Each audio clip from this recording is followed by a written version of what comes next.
The opinions and views expressed in the following program are those of the speakers and the host, and do not necessarily reflect those of Yoakley Scott Corporation and your sports network. Yeah, I've been closer to Jesus before, so can you help me out?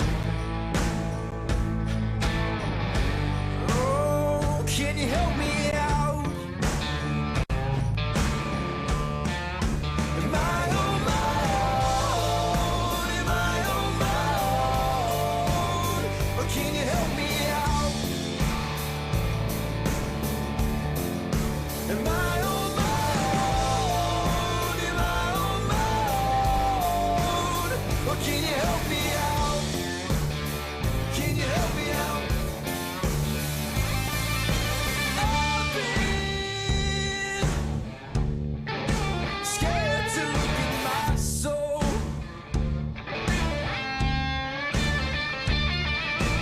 I've been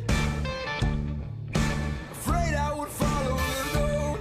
Yeah, afraid of the things I've been told. Welcome into a Wednesday edition of Running Points presented by Greenwood Chevrolet on Mahoning Avenue in Austintown. If you're in the market for a new or slightly used automobile, you definitely need to check out the good folks at Greenwood Chevrolet on Mahoning Avenue in Austintown. They've got a great sales department, an amazing finance department, and a terrific service department, and those are the three aspects that you definitely have to have in order to have a great dealership. And make no mistake about it, Greenwood Chevrolet is a great dealership. Check them out, Mahoning Avenue in Austintown. The MP Vivo Heating and Air Conditioning Hotline open for business, 330-886-0813. That's 330-886-0813. Plenty of things percolating around the area that we can talk about.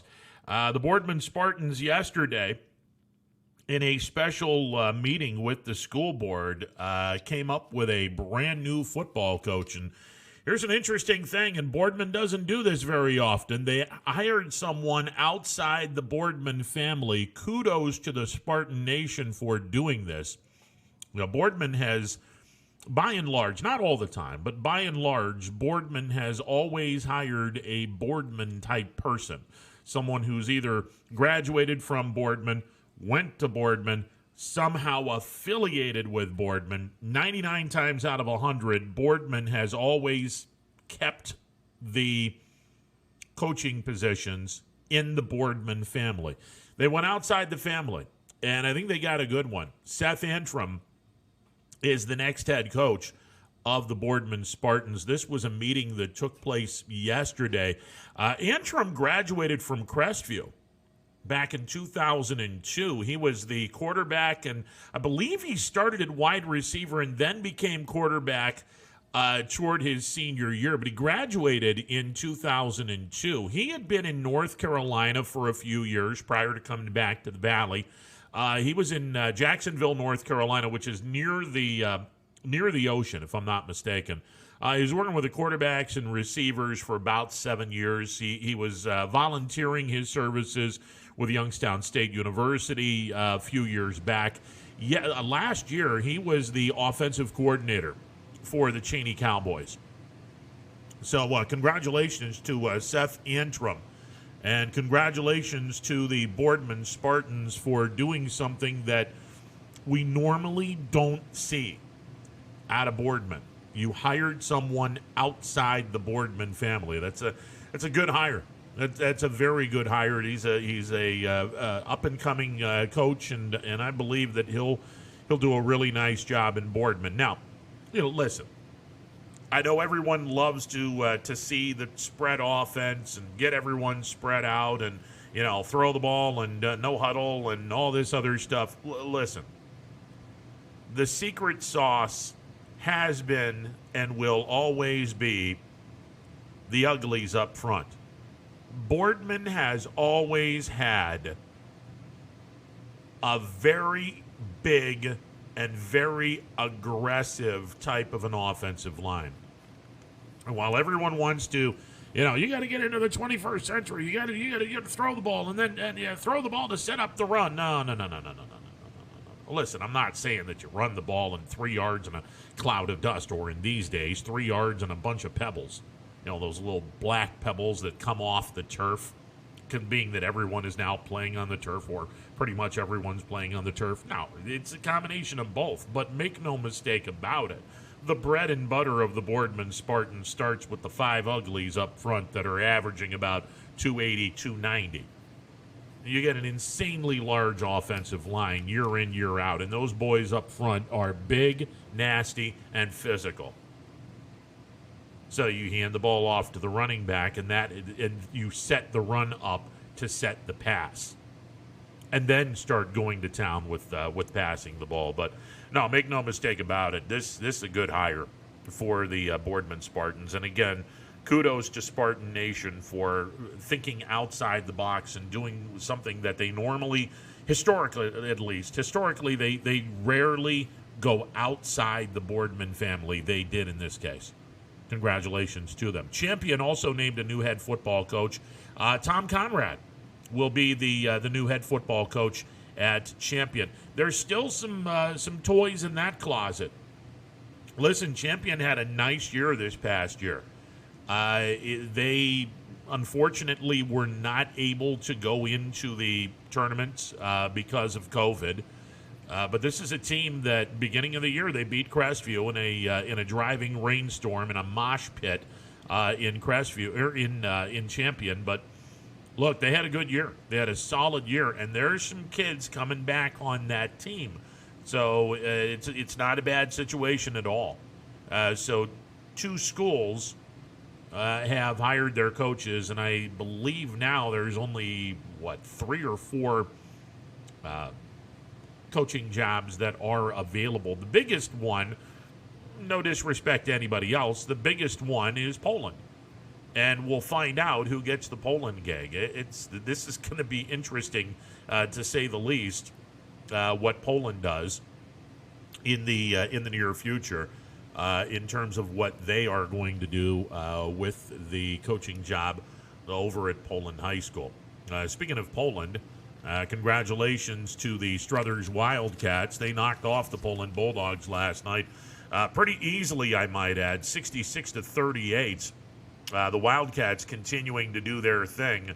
Man, this is a good team. Oh, my goodness. That is a good team.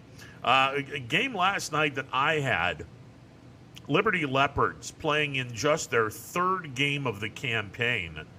They knocked off Crestview last night, 48-34.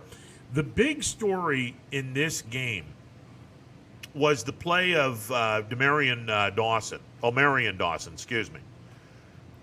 Dawson had a triple-double last night. Now, normally when we're talking triple-doubles in basketball, it's normally points scored, rebounds, and assists.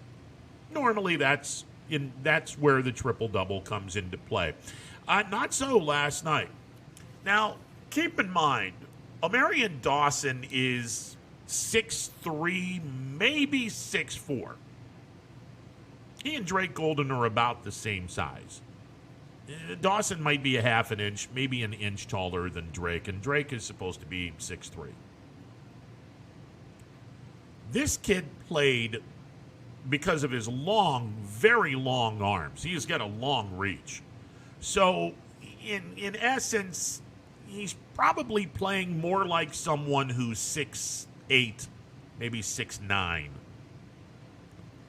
And he had blocked shots out the wazoo last night. I mean, I lost count at 9. And apparently the official number was 12. And I don't know if it's a state, or not a state, I don't know if it's a school record or not, but if I had a dime for every time Dawson blocked or altered a shot last night, I would be retired and living off of about $1 million. His defensive presence in the low post was absolutely phenomenal. Best I have seen in years. This kid was altering shots left and right, and it was amazing to watch it. So his triple-double last night, 10 points, 16 rebounds, 12 blocked shots. And like I said, because he has a very long reach, his arms are very long. This kid plays more like 6'8", 6'9". And he, by the way, has some pretty good hops. So he can get after it. 12 blocked shots last night, a triple-double. Liberty knocked off Crestview last night, 48-34. It just when you're having shots blocked in that kind of a in that kind of a situation, and look, he wasn't the only guy that was blocking shots. I think Liberty might have had 16 or 17 blocked shots altogether last night. Dawson had 12, but there were other guys that were knocking the ball out of bounds or blocking the ball into a teammate's hand. It was pretty good to see the defense put on by Liberty. And when you get all those blocked shots, okay, now things start getting a little weird. And unfortunately for the Rebels, they were just 13 of 70 from the floor. They shot 19% from the floor. It was an ice-cold evening, but, you know, you got to give all kinds of credit to the man in the middle. Omarion Dawson was a man-child last night, and a triple-double, which included 12 blocked shots. Absolutely incredible. Just absolutely incredible. So Liberty goes to 2-1 on the campaign, and all three of those games that they have played have been in the league. And I was talking with some folks from Liberty last night, and it looks like they're going to wind up getting 16 games on their schedule. And we'd been talking about this. I mean, you know, you got 6 weeks, less than 6 weeks left until the tournament start for the boys.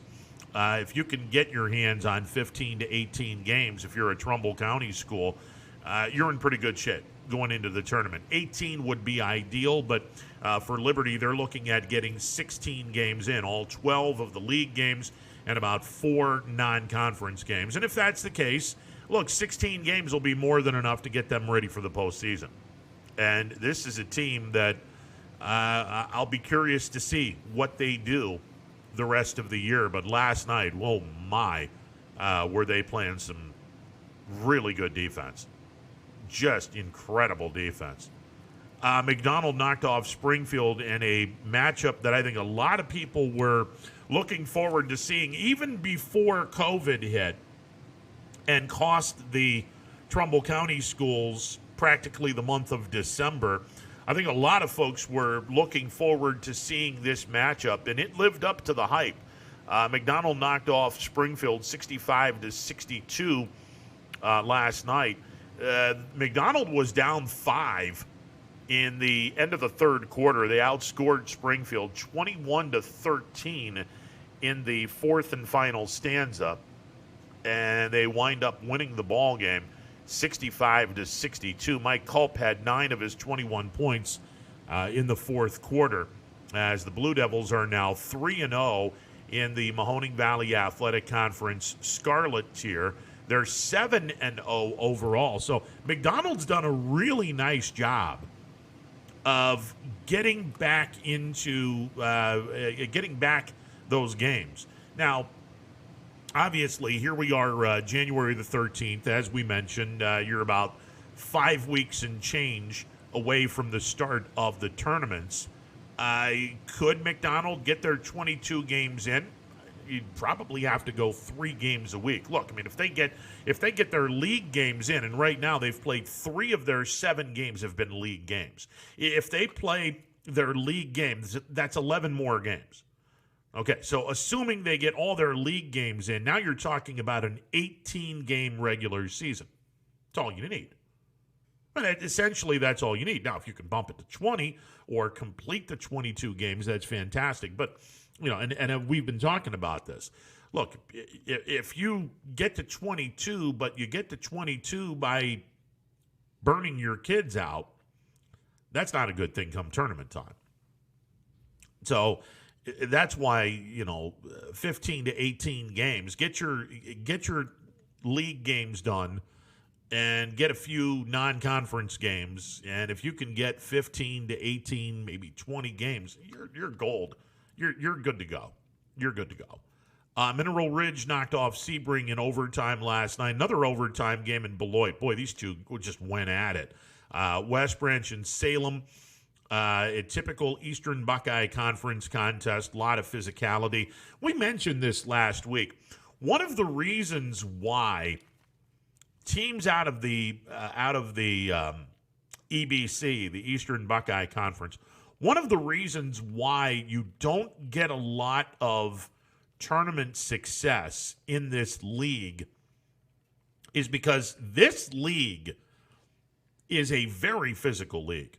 They play a very, very physical brand of basketball. They're going to get at it. The picks, they're not the little love tap type of picks. No, guys, the guy is setting a pick, and he's flexing, and he's ready to knock the guy that runs into him on his ass. I mean, these picks are supposed to be really hard to knock the person backwards and knock them on their wallet. When somebody goes into the lane and they get fouled, they're going to get fouled. They're going to get knocked to the ground.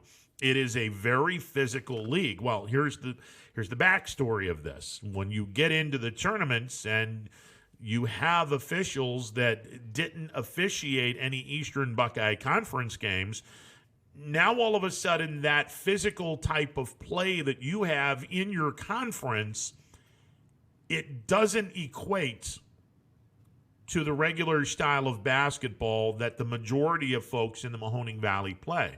So when West Branch and Salem go to the Boardman districts and they're playing in the Boardman districts, that caliber of basketball, that physical brand of basketball is going to equate to a lot of fouls called.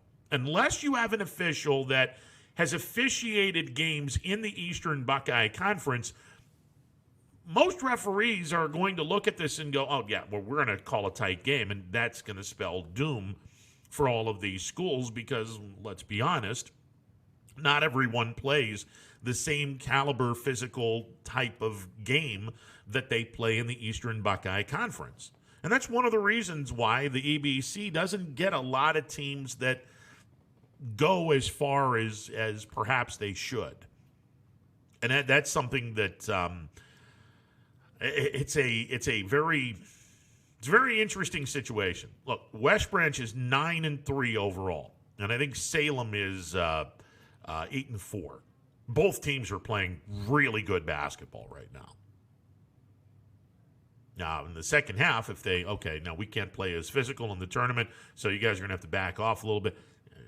You can't teach that. I mean, you can ask. I mean, you can say, okay, all year long we've been playing physical, dominant type of basketball in the post, setting our picks and whatnot. Well, you got to back off a little bit.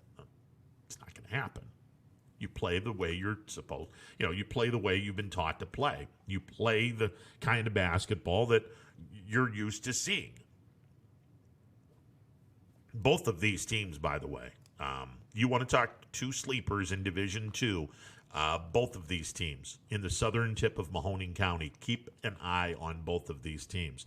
If they're able to tone it back a little bit when the postseason starts, or better yet, have an official that will allow them to play the game, much like last night, our game in Crestview, the referees let them play. It was physical. They let them play. I don't think that either team I think toward the end of the second half, Crestview went over the limit, and Liberty was shooting 1-and-1s.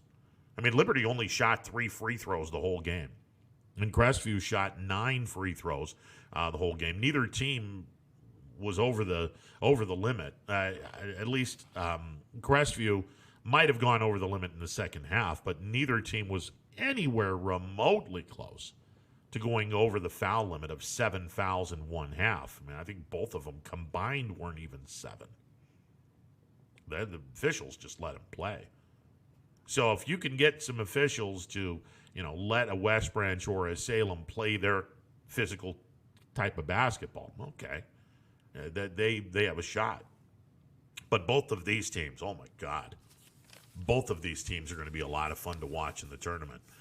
South Range knocked off Lakeview last night. Lowville 20 better than Western Reserve. So there's some good games last night. Some really good games last night. Boardman withstood a Howland team that really put a scare into the Spartans. Spartans wound up winning the ball game 52-48.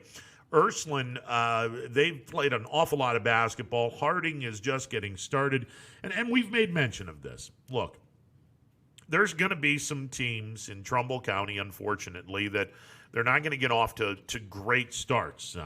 Some will and some won't, based on the fact that you're only, you're just starting your season, where the other teams are a third of the way through, or even more than a third of the way through. And last night was a classic example. I mean, Ursuline had played, 8 games?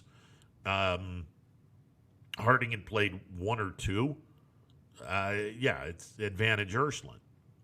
Same thing down in Columbiana County with Lisbon and East Palestine. I think East Palestine played their first game of the year last night because they had COVID issues. While Lisbon was playing their 9th game of the year.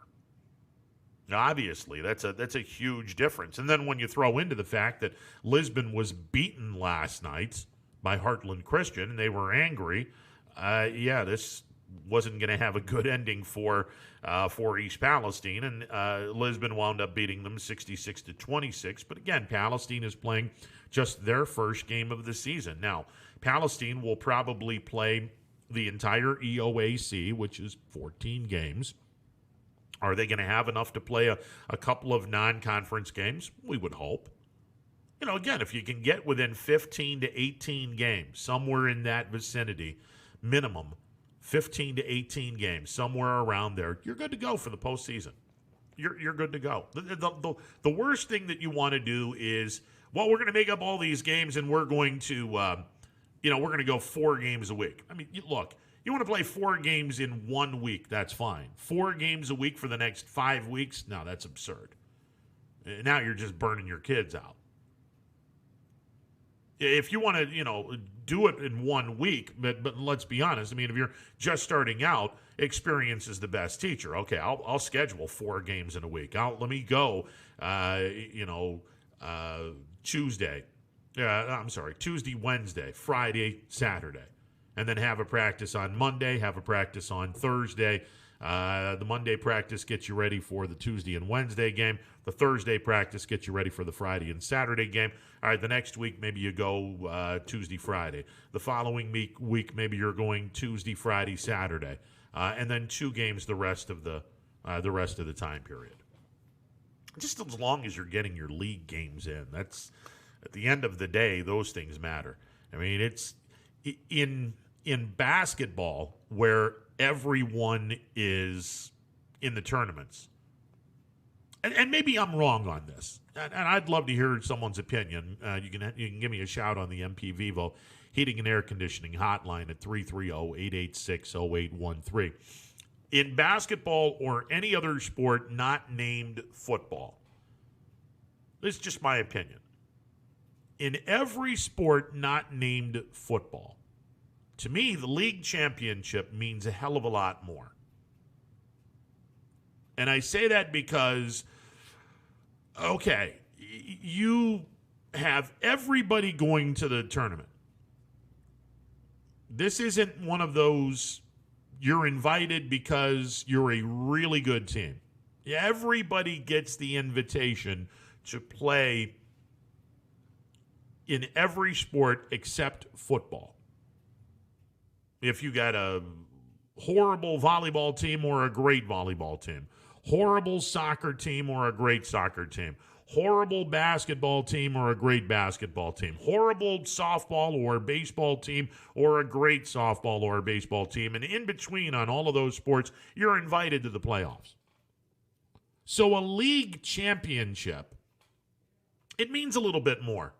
I mean, everyone's invited to the playoffs, so what's your bragging right? Well, the bragging right is I'm going to win my league championship. That's my bragging right. Now in football, and I'm not going to sit here and say that the league title doesn't mean anything. That's absurd. Of course the league title means something. But let's be honest. if you're a playoff team and you don't win a league championship, but you go to the state playoffs, you got something to brag about, especially if you win a couple of games. You got something to brag about. Hey, my team went to the state playoffs. My team was one of the 8 best teams in our region. Now, this coming year, my team was one of the 12 best teams in this particular region. That's something to brag about.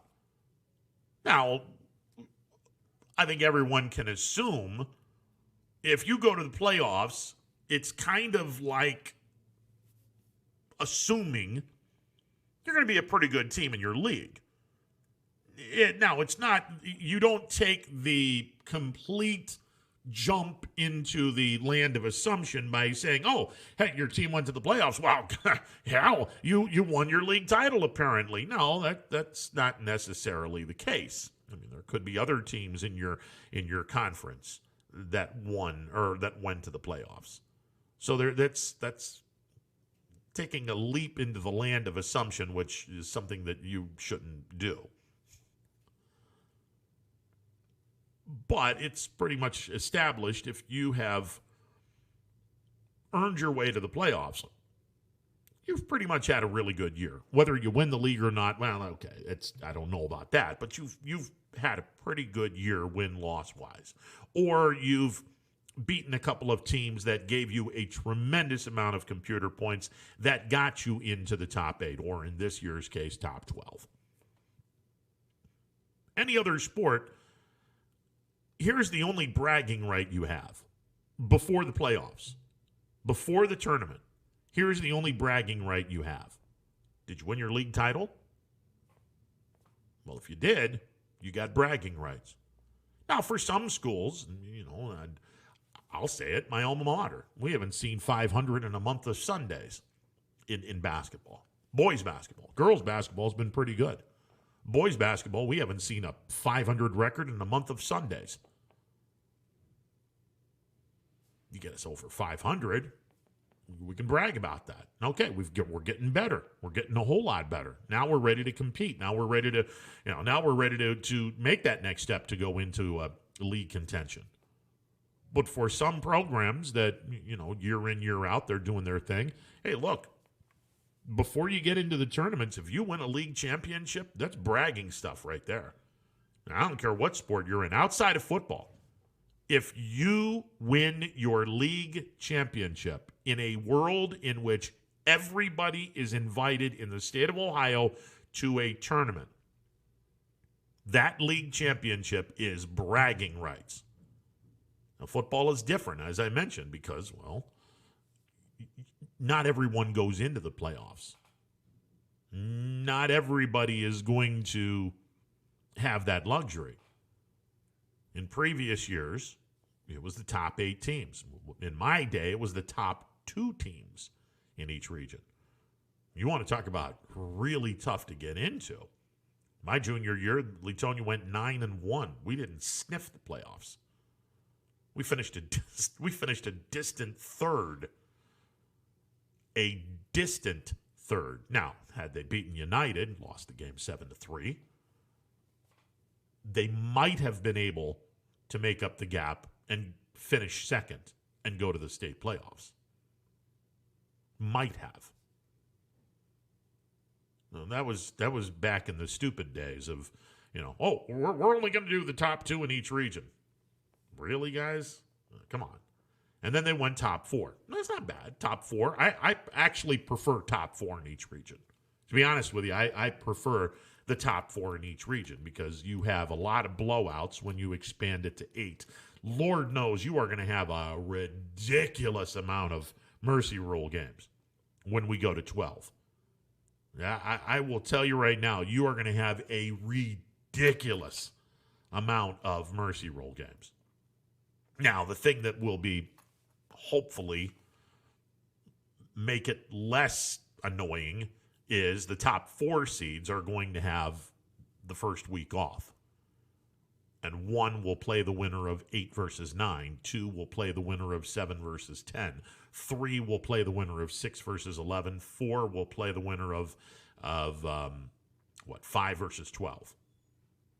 And there's no reseeding, from what I understand. Unlike the NFL, where you're given the top seed every advantage in the book.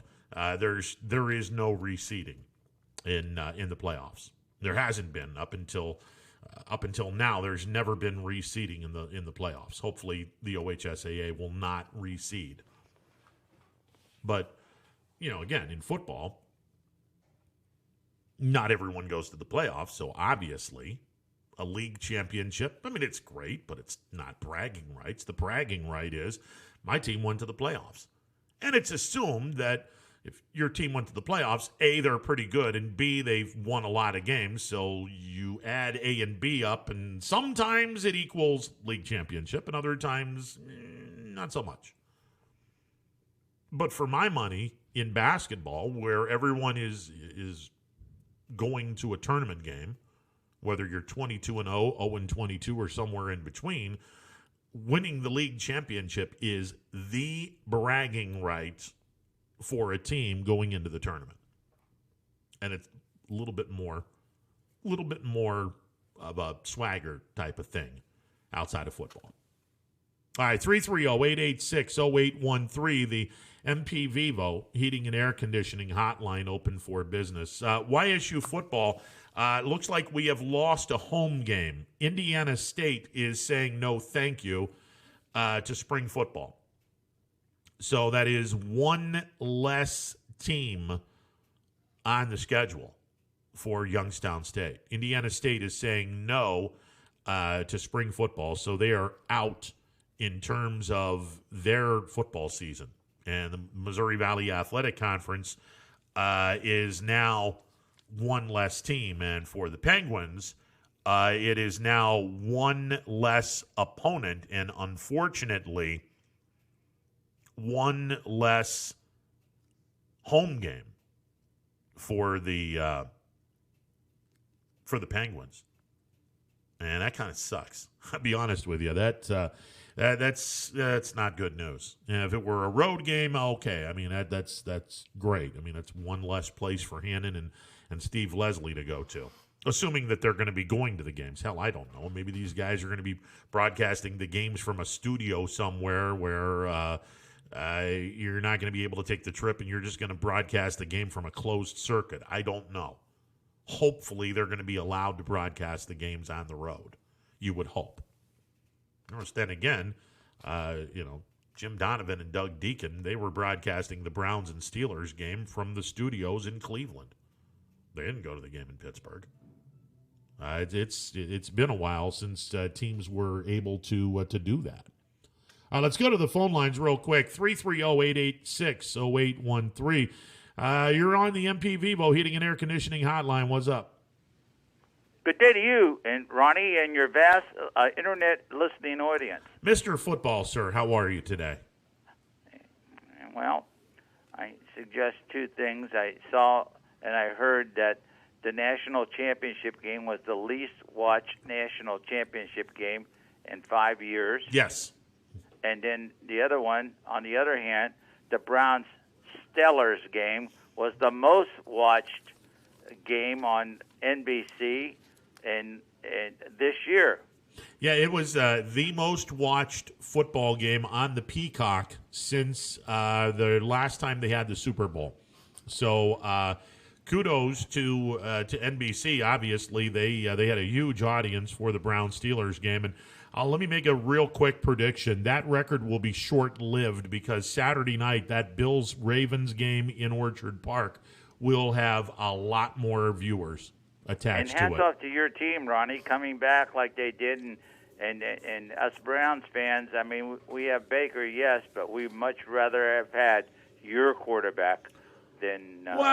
Listen, there's Browns fans that are happy with Baker, and you should be. He is growing up, and both quarterbacks are now, in my eyes, they're both franchise quarterbacks. They've won a playoff game. And I think both of them are projecting upward in a big way. I mean, Baker is our guy now, but he's not going to make us forget about Brian Sipe or Bernie Kosar.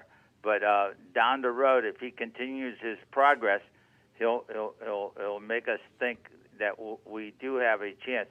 of course, we're going on the road. We're not going to have a home playoff game, but it shows you that grit and determination and not being able to practice all week as a unit and coming out and laying one on those Steelers at their home lair is really shows me. And I listened to the opponent's radio broadcast, and the Steeler radio team was in awe of what was going on. I think all of us were.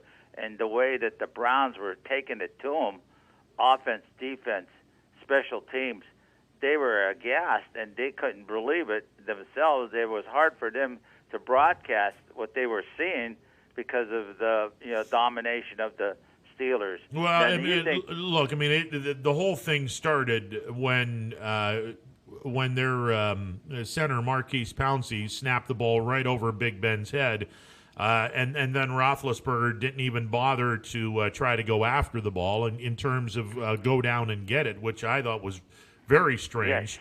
He didn't even attempt it. And it started the avalanche, and there was mistakes all over the place, and give the Browns credit. I mean, they jumped all over those mistakes and turned the mistakes into touchdowns, and before you knew it, Steelers were down 28-0, and you started putting dirt on the grave of the Steelers.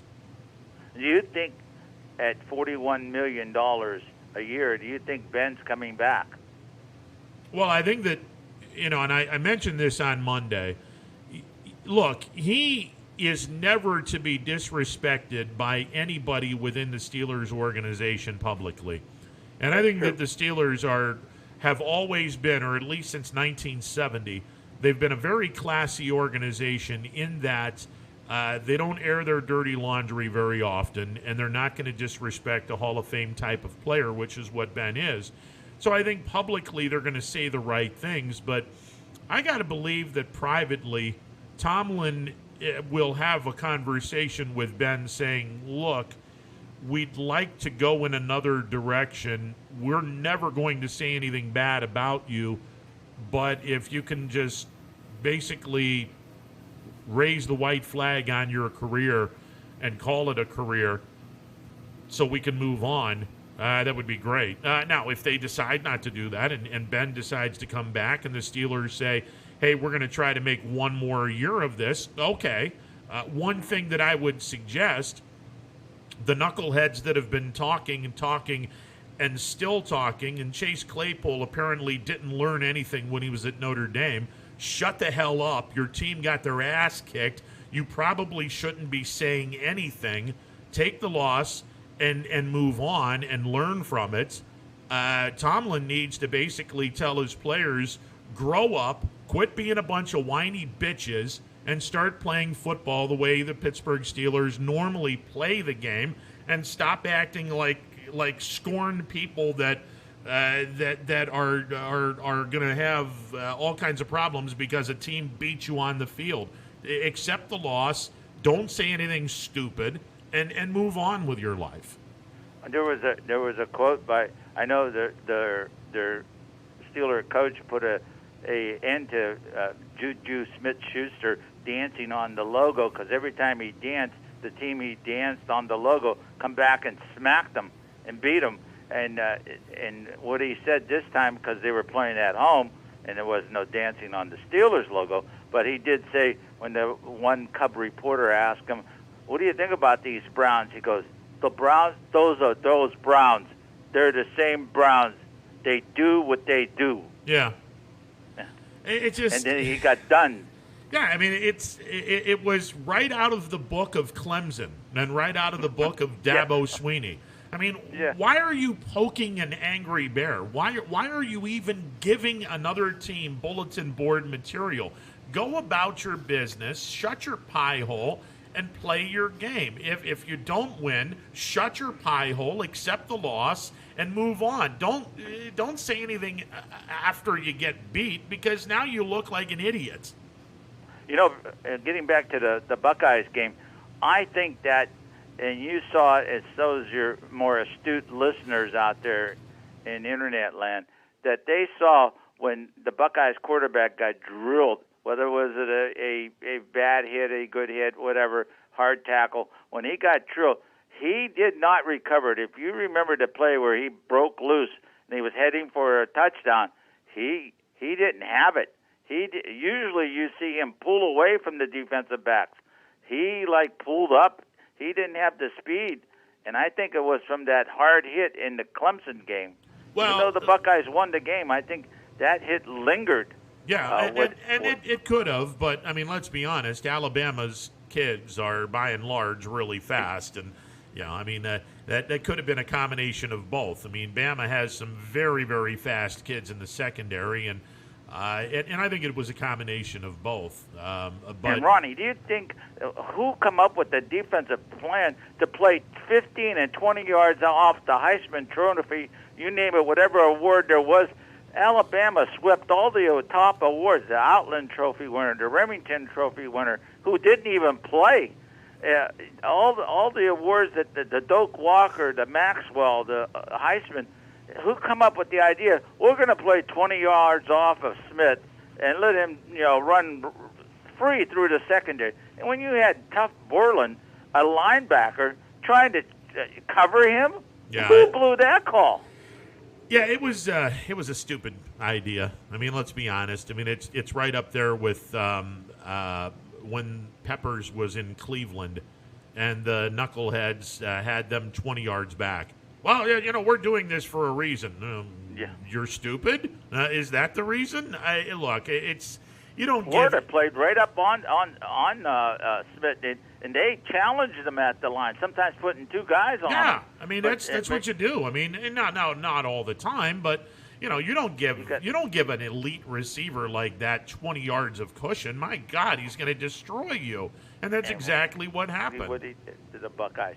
I know they're going to come back with we had our guys hurt and this and that, but hey, the defense you threw out there wasn't good at all. I mean, you have to adjust, and they never adjusted. Did you see them adjust in the second half? Well, look, I mean, Vince, let's be honest here for a second. Ohio State's defense was garbage all year long. I mean, the defensive line was nice. But if they didn't get to the quarterback, that back seven was garbage all year long, and especially when there was a team that had an offensive line that was able to neutralize Ohio State's very talented defensive line, and you can't do it for 60 minutes unless you're Alabama Incorporated. The back seven, every time Ohio State never got to the quarterback or pressured the quarterback, the back seven was getting destroyed. Because they're average at best. It's very un-Ohio State-like. And again, I mean, the secret sauce with Alabama has always been we are going to recruit some of the best offensive and defensive linemen in high school football, and we're going to get those big uglies down to Tuscaloosa, and they're going to provide us with an opportunity to protect our quarterback, who 9 times out of 10 is going to be a really good one. And they're going to go after the opposing quarterback, the defensive lineman, and 9 times out of 10 they're going to raise all kinds of hell. Now, coming out of Georgia, wasn't the Buckeyes quarterback and the former transfer from the University of Georgia, and Trevor, they won 2 Gatorade Players of the Year? They both came out at the same time. Yeah. The quarterback at Clemson, he not reneged, but he turned his back on his 2 state schools, Georgia Tech and Georgia, and he went to Clemson, and Fields went to Georgia and then got into a little tit today playing baseball, and then he transferred to the portal to Ohio State, which was I think his second choice. Yeah, it was, I mean, both of those guys are going to be draft eligible, and we'll see if Fields decides to come back. You think Fields stays? Honestly, if I'm Fields, and I said this when Cardale Jones was having his big moments and, had the championship in 2014, strike while the iron's hot. If you believe... And if you get a reputable guy, don't get some people around you that want to tell you what you want to hear. Get some people around you that are not afraid to tell you the reality of the situation. Sure. So if you get some people that aren't afraid to tell Fields, hey, word on the street is you're a first-round draft pick. You're going to be a first-round draft pick, whether you're early, mid, you're a first-round draft pick. Go to the NFL, take the money, your flames out, then you can go back, you can get your education, and start your life. And truth be told, Vince, he plays the most important position in all of football, followed very closely, I might add, by the left tackle, if it's a right-handed quarterback, but I digress. On offense, yeah. Exactly. Look, general managers become stupid when they see quarterbacks because all general managers know I got to have a franchise quarterback if I'm going to have a Super Bowl championship team. The team that I think is in the greatest position of anybody in the National Football League draft is the New York Jets. Because with all the Jacksonville, cap money, yeah. you know Jacksonville is going to sit back and take the Jeff Spicoli lookalike in Trevor Lawrence. Yeah, I just showed off my age with the Fast Times at Ridgemont High little thing. That was on the other night. Yeah. Oh God, what a movie! Anyway, one of the greatest movies of the '80s. No question, no question. So Lawrence is gone, and a lot of people are thinking, hey, Fields might be the second best quarterback. Now, there's going to be some general managers that are going to be calling up, especially if those that really, really like Fields, they're going to be calling up the Jets. And if I'm the New York Jets, I'm thinking to myself, okay, give me 2 number ones, a couple of number 2s, and I can rebuild my franchise, put some bodies around Sam Darnold, who, by the way, is still a pretty good quarterback, if you give him some bodies, and commit highway robbery because, Vince, I'm going to let you in on a little secret. Fields is not going to be a good quarterback in the NFL. He's an Ohio State quarterback. Nobody has ever played really good football in the NFL coming out of Ohio State at the quarterback position. Even the great Rex Kern was drafted by at that time the Baltimore Colts, and they made him a defensive back. Yeah. And at that time, he broke every offensive record at Ohio State. Yeah, they made him a defensive back because he was 6'3.5" or 6'4", and he didn't have that arm to get the ball downfield. Exactly, and the only guy that probably had a legit chance to be a superstar in the NFL was a guy that was too busy going 5-2 on different things, and then it wound up being 8-1 that he would go to the slammer. Well, it was a known fact that he used to not go to his 1 o'clock class, but make it to that one racetrack down in Columbus. And him and the head coach at that time would sit there and discuss the horses. And with that, I'm going to give you one on the 4th race here at Austintown. Quicksilver is my pick in the 4th race at Austintown. He's number 7, and we'll see if am I as good at the horses as I am at the football game. TD is riding that horse. Yes. Okay, I'm looking at it right now, and I wish that if just my personal thing with the Vindicator, I wish these guys would put out the morning line for these horses instead of just listing them. Yeah. By the way, the horse next to him, Silent Tiger, Yuri Uranga. Is the jockey. That's another horse that I would probably put some shekels on. There you go. All right, Ronnie, always great talking to you, and good luck to you and your radio internet experience. Thank you, sir. 330-886-0813, the MP Vivo Heating and Air Conditioning hotline open for business. Now, here's the other thing the Jets could do. It's far be it from me to tell a team in the division where my favorite team is to do something, but the kid from Alabama who's the wide receiver wouldn't look too bad in a Jets uniform catching passes from Sam Darnold. I'm just saying. Hopefully they don't do that. But if I were the Jets, look, you got all kinds of issues all over the place. And if someone were to sit back, you get the number 2 pick. Clearly, Lawrence is going to be gone at 1. If Lawrence isn't gone at 1, now you have an opportunity to really do some damage. If Jacksonville doesn't take Lawrence, something is really gone stupid in the NFL draft.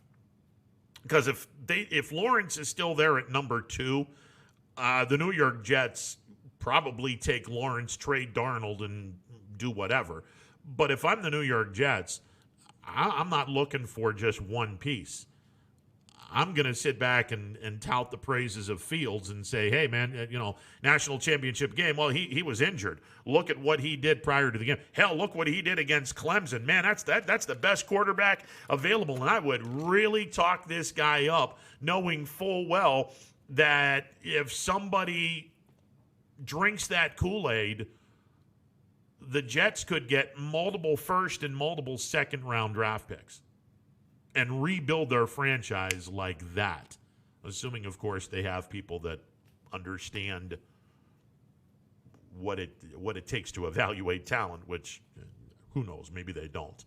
All right, 330-886-0813. MP Vivo Heating and Air Conditioning Hotline open for business. Take a time out. Be back in a bit. It is a Wednesday edition of Running Point presented by Greenwood Chevrolet on Mahoning Avenue in Austintown. 21 News. Let's get right to our top story tonight. More experienced reporters. A new Wilmington restaurant. GM Lordstown. Telling more local stories. We'll look at efforts Boy is recovering from a broken around our valley. Community in Niles. We are here in Youngstown, right up. Because you expect It's important for everyone. No place like home. more local news. In Mercer County Court. 21 News is our valley's #1 local news. Welcome home to a home made homier with Baird Brothers Fine Hardwoods. Inspiration starts at BairdBrothers.com and is turned into reality when high-quality hardwoods are delivered right to your home. Baird Brothers has the latest design trends, shiplap and skinny lap interior siding, antique oak rustic flooring, and, well, you'll find them all at BairdBrothers.com. Ordered easily, delivered conveniently, enjoyed comfortably. BairdBrothers.com. WRS Wealth Advisors, the area's premier wealth and retirement specialists. Located on South Avenue in Boardman. Hi, this is Jim Myers with Myers Family Insurance, your local Medicare and retirement resource. We're excited to have sports back. Whether you're on the field or cheering from the stands, sports unifies communities and brings hope for the future. We're all one team working together. At Myers Family Insurance, we know the importance of a great team. Our team continues to grow to help you with your Medicare and retirement needs. The annual election period is October 15th through December 7th. Now's the time to make sure your plan continues to meet your needs for the upcoming year. Call today. Hi, I'm Colin Chupa. And I'm Kelsey Clem from K-Squared Marketing. Our boutique marketing firm specializes in media planning and buying, public relations, event marketing strategies, and strategic sponsorships. We can integrate our services with your existing game plan, or we can be your entire marketing team. Your goals, our game plan. Let's win together. Call K-Squared Marketing at 330-623-2730 or visit ksquared.marketing to learn more. Welcome back to a Wednesday edition of Running Point presented by Greenwood Chevrolet on Mahoning Avenue in Austintown. Hey, congratulations. The College Football Hall of Fame class was announced. Former Hubbard standout, Rudy Hubbard, and Youngstown native and former Oklahoma coach Bob Stoops are going into the College Football Hall of Fame together. So congratulations to Rudy Hubbard and Youngstown native and former Oklahoma coach Bob Stoops. And Stoops, a Cardinal Mooney graduate. Both of these guys are going into the College Football Hall of Fame. So congratulations to those two gentlemen. From what we are being told, YSU tight end Miles Joyner has entered the transfer portal.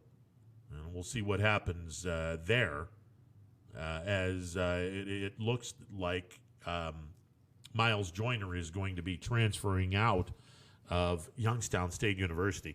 I made mention last year. It was very strange when Coach Pelini was coaching, and they had the previous regime, offensive coordinators and whatnot. That Miles Joyner looked the part, looked like the most athletic person on the field, and he wasn't getting a whole lot of reps. It was something was amiss. Something was very off about that stuff. And apparently, Miles Joyner now going into the transfer portal. Dana Balish come out with a little story with Jared Calhoun admitting that Darius Quisenberry is seeing a specialist in the Dayton area about his ankle. This is the ankle that Quisenberry hurt during the YSU game against West Virginia University Technical College, WVU Tech. That's that NAIA school, one of 3 NAIA schools that YSU played prior to the start of the Horizon League season. Of course, the YSU, because of COVID, now they didn't get it as bad as the women, but the men did have a bout with COVID, and because of that, they lost some pretty big non-conference games, the biggest of which, the game against West Virginia down in Morgantown. By the way, speaking of West Virginia, Kennedy Catholic grad, Oscar Shuey, is in the transfer portal. He's doesn't want to play in West Virginia anymore. That's kind of surprising.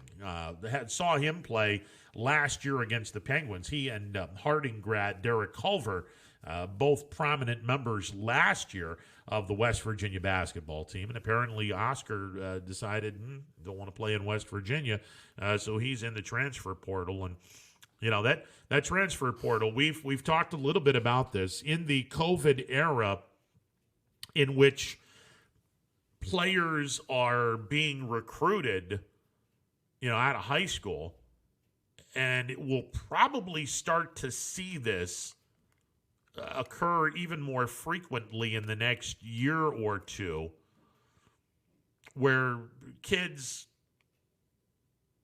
didn't normally get an opportunity to go to the campus where they were recruited because of COVID.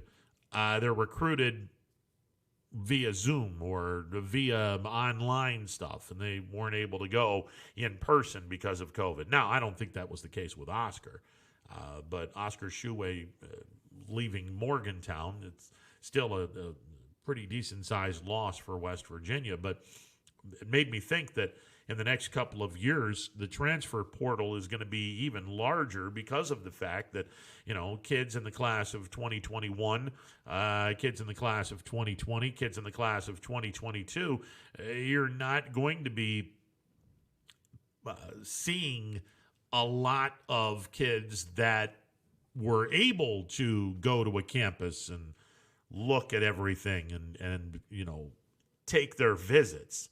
You know, the visits might very well be online, virtual visits, and big difference between a virtual visit and seeing it in person.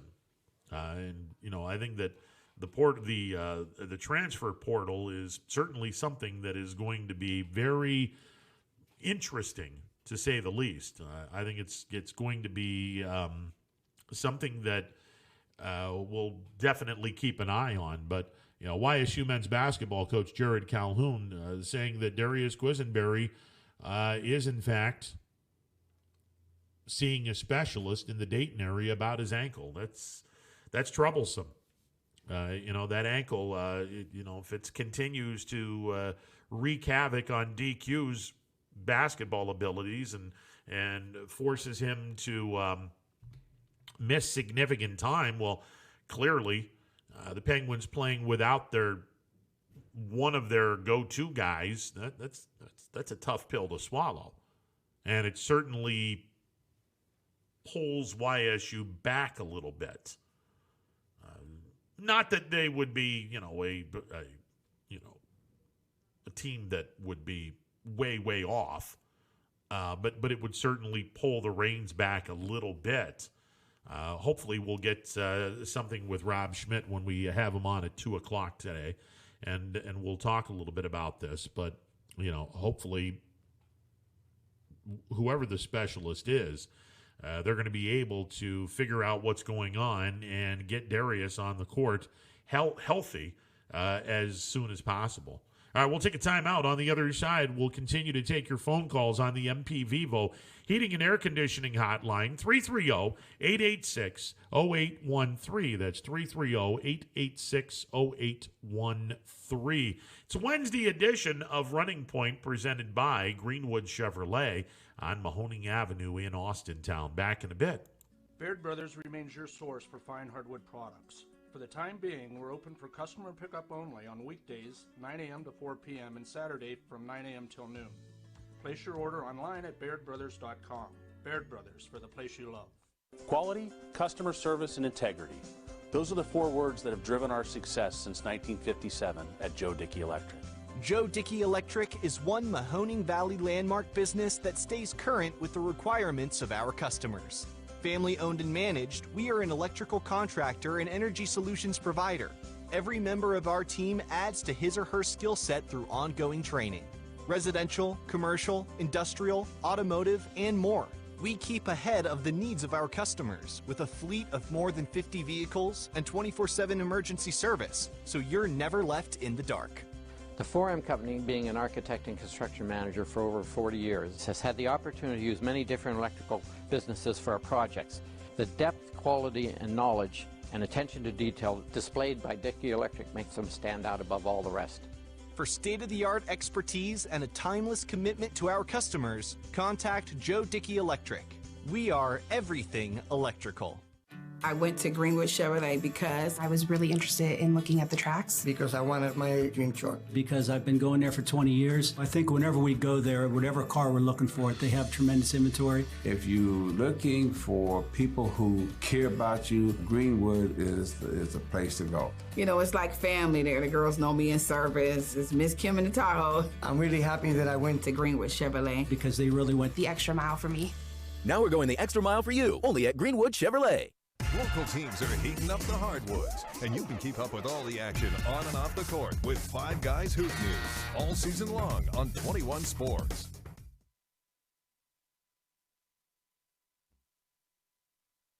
Hello, I'm Greg Burbick with G. Burbick Farms. For the last 100 years, my family has farmed in Columbiana and Mahoning counties. I began raising cattle in 1996 with the goal of providing a better product for you and your family on the dinner table. Our grass-fed and grain-supplemented Black Angus beef are raised with no hormones, steroids, or antibiotics. We're known for our hometown-friendly service and incredible tasting products. We're locally owned and have customers across the tri-state area. Our products go from our farm to your family. Stop by our farm on New Buffalo Road or visit us on the web at gburbickfarms.com. Don't forget to like us on Facebook. G. Burbick Farms, it just tastes better.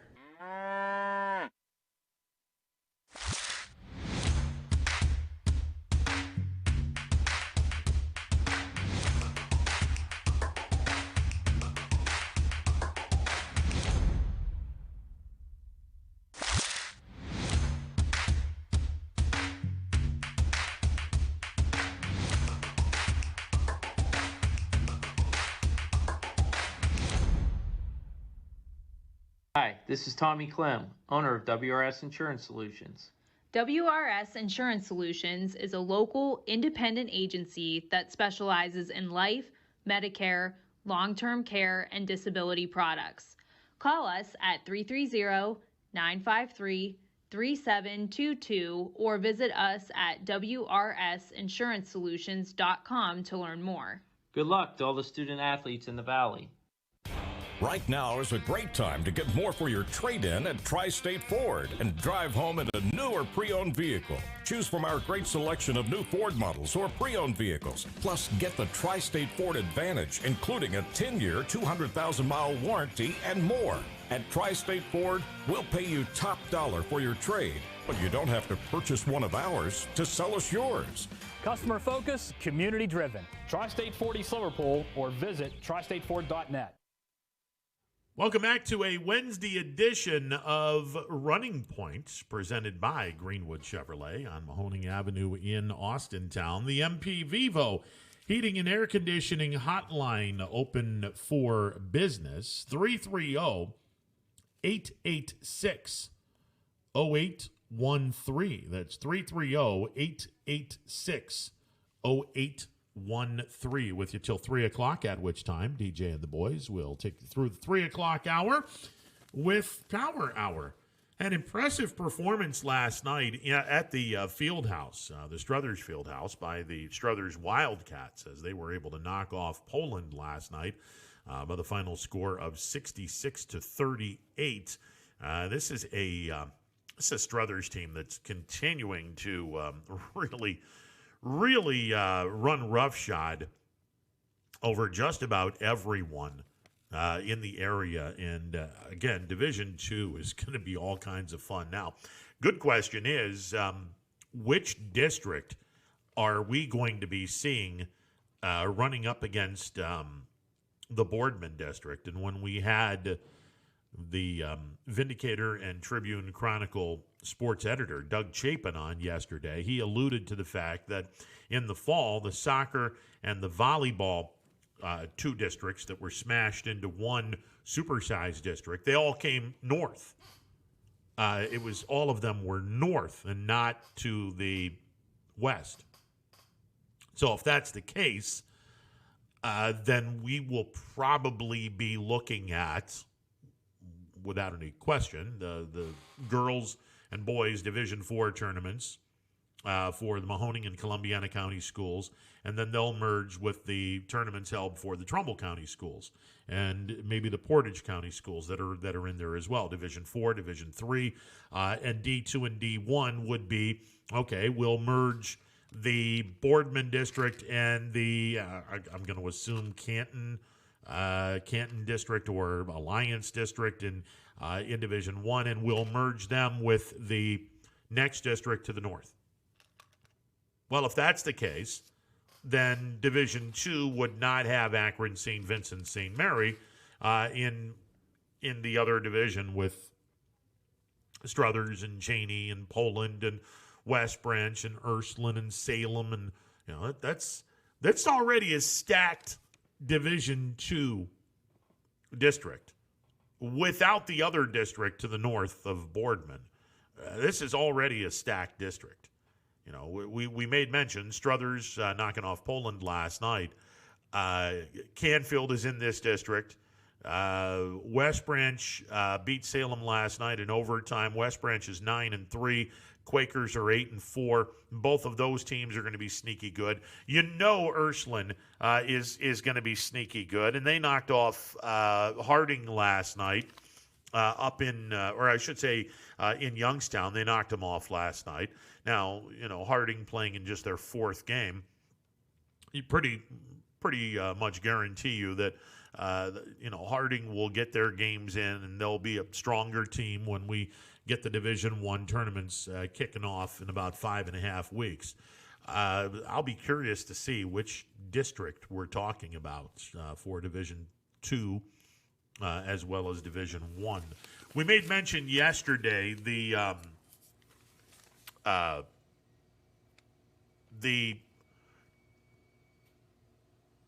poll came out. I had to think about that for a second. AP poll came out yesterday for the boys, and actually the day before, I beg your pardon. And only one local team was on it. That would be Struthers.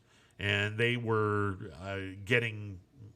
they were in the file of others receiving votes. Late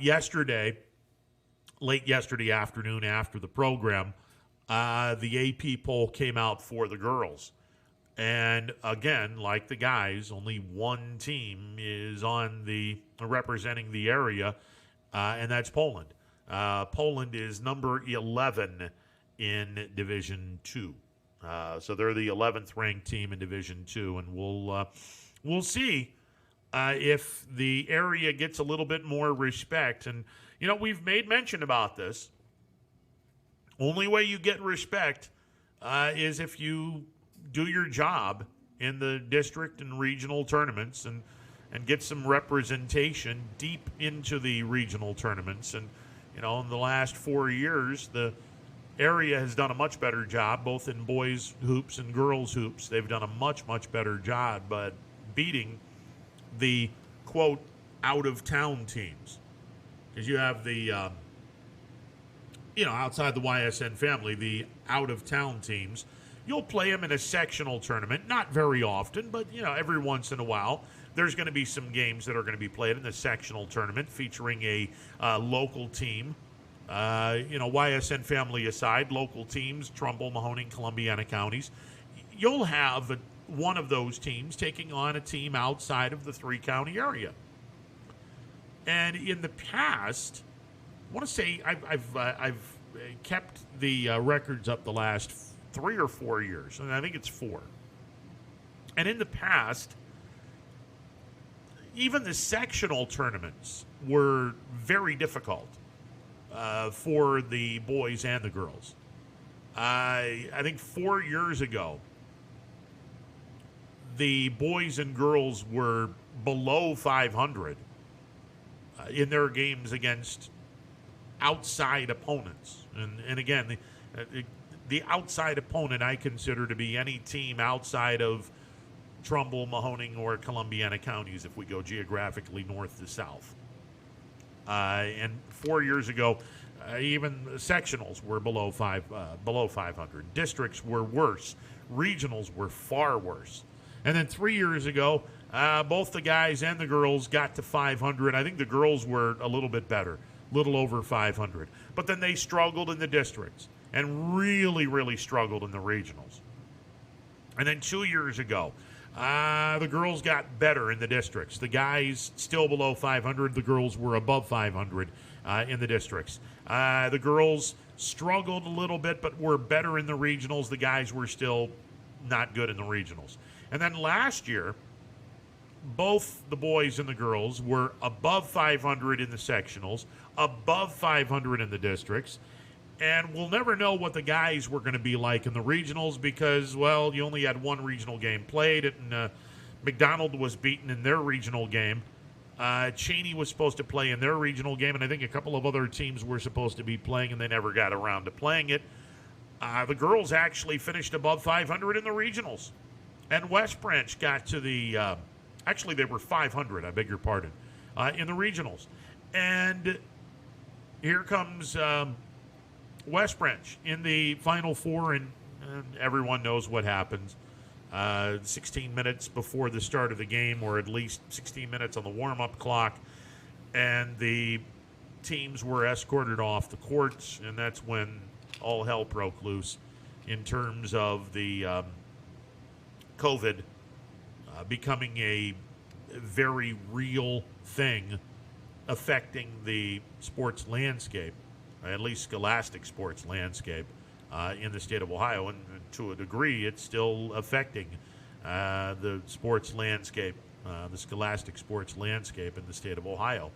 And hopefully, knock on wood, this will be something that is taken care of as quickly as possible. I know that things are getting better. Now, pretty hard to try to convince someone from Trumbull County of that, being that Trumbull County just, recently came back from all kinds of stuff. But hopefully, knock on wood, everything will be okay. Hopefully, knock on wood, everything is going to be, somewhat normal, and we'll have some basketball and all of our sports played more frequently. It's just, man, it's been a tough year.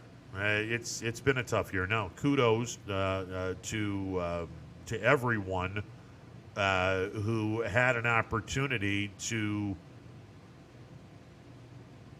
play not necessarily a full year per se, but for those that had an opportunity to play a football season and to get involved in a playoff, and teams were able to go. A couple teams went to the state championship game, and we had some really good representation. And kudos to the schools that were able to get this thing done. And now we're in basketball in the winter sports, and everything seems to be moving along. Obviously, still everyone is wearing masks and whatnot, but at least by and large, we're now finally starting to get all kinds of games in, which we didn't know if we were going to be able to do it. I mean, look, basketball's an indoor sport. I didn't know if we were going to be able to do it. Well, fortunately, we've been able to do it, and, knock on wood, we'll not have any problems between now and the end of the regular season and on into the tournament, and hopefully we complete this basketball season, and most importantly, and I say this because, last year, very sad that the kids that didn't get a basketball season, or not a basketball, didn't get a spring sport season. Track and field, baseball, softball, lacrosse. None of those sports were played in the springtime. Unfortunately, last year it was the height of COVID, and obviously we didn't know as much about the virus as we do now. And I'm sure there's plenty of people that are still very disappointed that especially the class of 2020 that didn't get an opportunity to play, and and it's unfortunate. And I remember saying when the sports was officially canceled by the state, I remember having general manager here, Steve Leslie, and DJ and myself, and we were talking and made the comment, hey, if this is the worst thing that happens in your life, you've had a pretty blessed life. If this is the worst thing that will ever happen to you in your lifetime. So, you get a little perspective in that. But having said that, I certainly hope that the spring sports are going to be played and will have a full boatload of games, whether it be baseball, softball, track and field meets. Hopefully, we're going to have a complete season for all of the spring sports because we need it. We absolutely, positively need it. There's no two ways about that. That is something that we're last fall, and the fall sports have we got through the fall sports, and it wasn't affected in 2019. So the fall sports, we got through it. The winter sports toward the tail end in the tournaments, it was affected. Regular season wasn't affected. Early part of the tournaments wasn't affected, but it started being affected deep into the tournament trail. And, knock on wood, so far, we're doing pretty well. So far, I understand the people in Trumbull County, Cheney and East Palestine and a couple of other schools that have had to deal with COVID, some junior high programs that unfortunately have had to deal with COVID that have been shut down. I know my former team that I coached last year, they've only played 3 games this year. That's it. I guess they play a game tonight against Valley Christian, but they've only played 3 games, where normally you'd be in game 8, game 9, somewhere in that vicinity. So it's it's been tough. It's been tough, but hopefully we'll have no difficulties the rest of the year. Get through the regular season, get through the tournaments, and when we get back outdoors in the spring sports, hopefully our spring sports will be ready to go. That we won't have a problem, and everything will work itself out, and we'll have ourselves some baseball and some softball and track and field and lacrosse and all the other sports in the springtime. Because I certainly don't want to see the spring sports canceled or messed with Again, I mean, oh, God, I don't want to see that at all. Mike Tomlin had his press conference at the end of the year. His words, still experiencing the disappointment. His words, according to a friend of the show, Aditi Kinkabwala. Mike Tomlin says he is, quote, still experiencing the disappointment, unquote, of the Steelers' Sunday night upset loss to the Browns. Quoting Tomlin, it's just tough to swallow. It's tough to accept. That is a quote from Steelers head coach Mike Tomlin. Well, I think the bigger thing that should be on the plate of Coach Tomlin is telling his players to shut the hell up and get over the loss and stop acting like idiots on social media and accept the loss and don't sound like someone who's doing sour grapes. And it surprised me coming out from Chase Claypool, who normally is a good kid. Oh, God. It's grow up. You okay, your team got beat and your team got upset, but, deal with it. You don't say anything after the game is over. Why would you do that? Terrible. And you got to hold the coach accountable for this. I mean, okay, I understand people are going to sit back and go, well, I mean, those are the guys. Well, listen, the head coach is the guy that's in charge. He's the guy that can throw the hammer down on everyone. I mean, it was Tomlin that told the Juju Smith-Schuster, stop dancing on the logos of the teams. All you're doing is putting a bullseye on your own back. Stop doing that. And he did. You got to have some accountability, and you got to tell your kids, grown men, but, for my eyes, kids, because they're a lot younger than I am, stop acting stupid. Seriously. I mean, good Lord. Just ridiculous.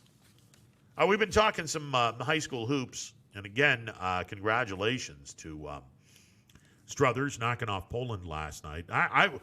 I'm still in awe of what I saw last night in Crestview. Omarion Dawson had a triple-double last night.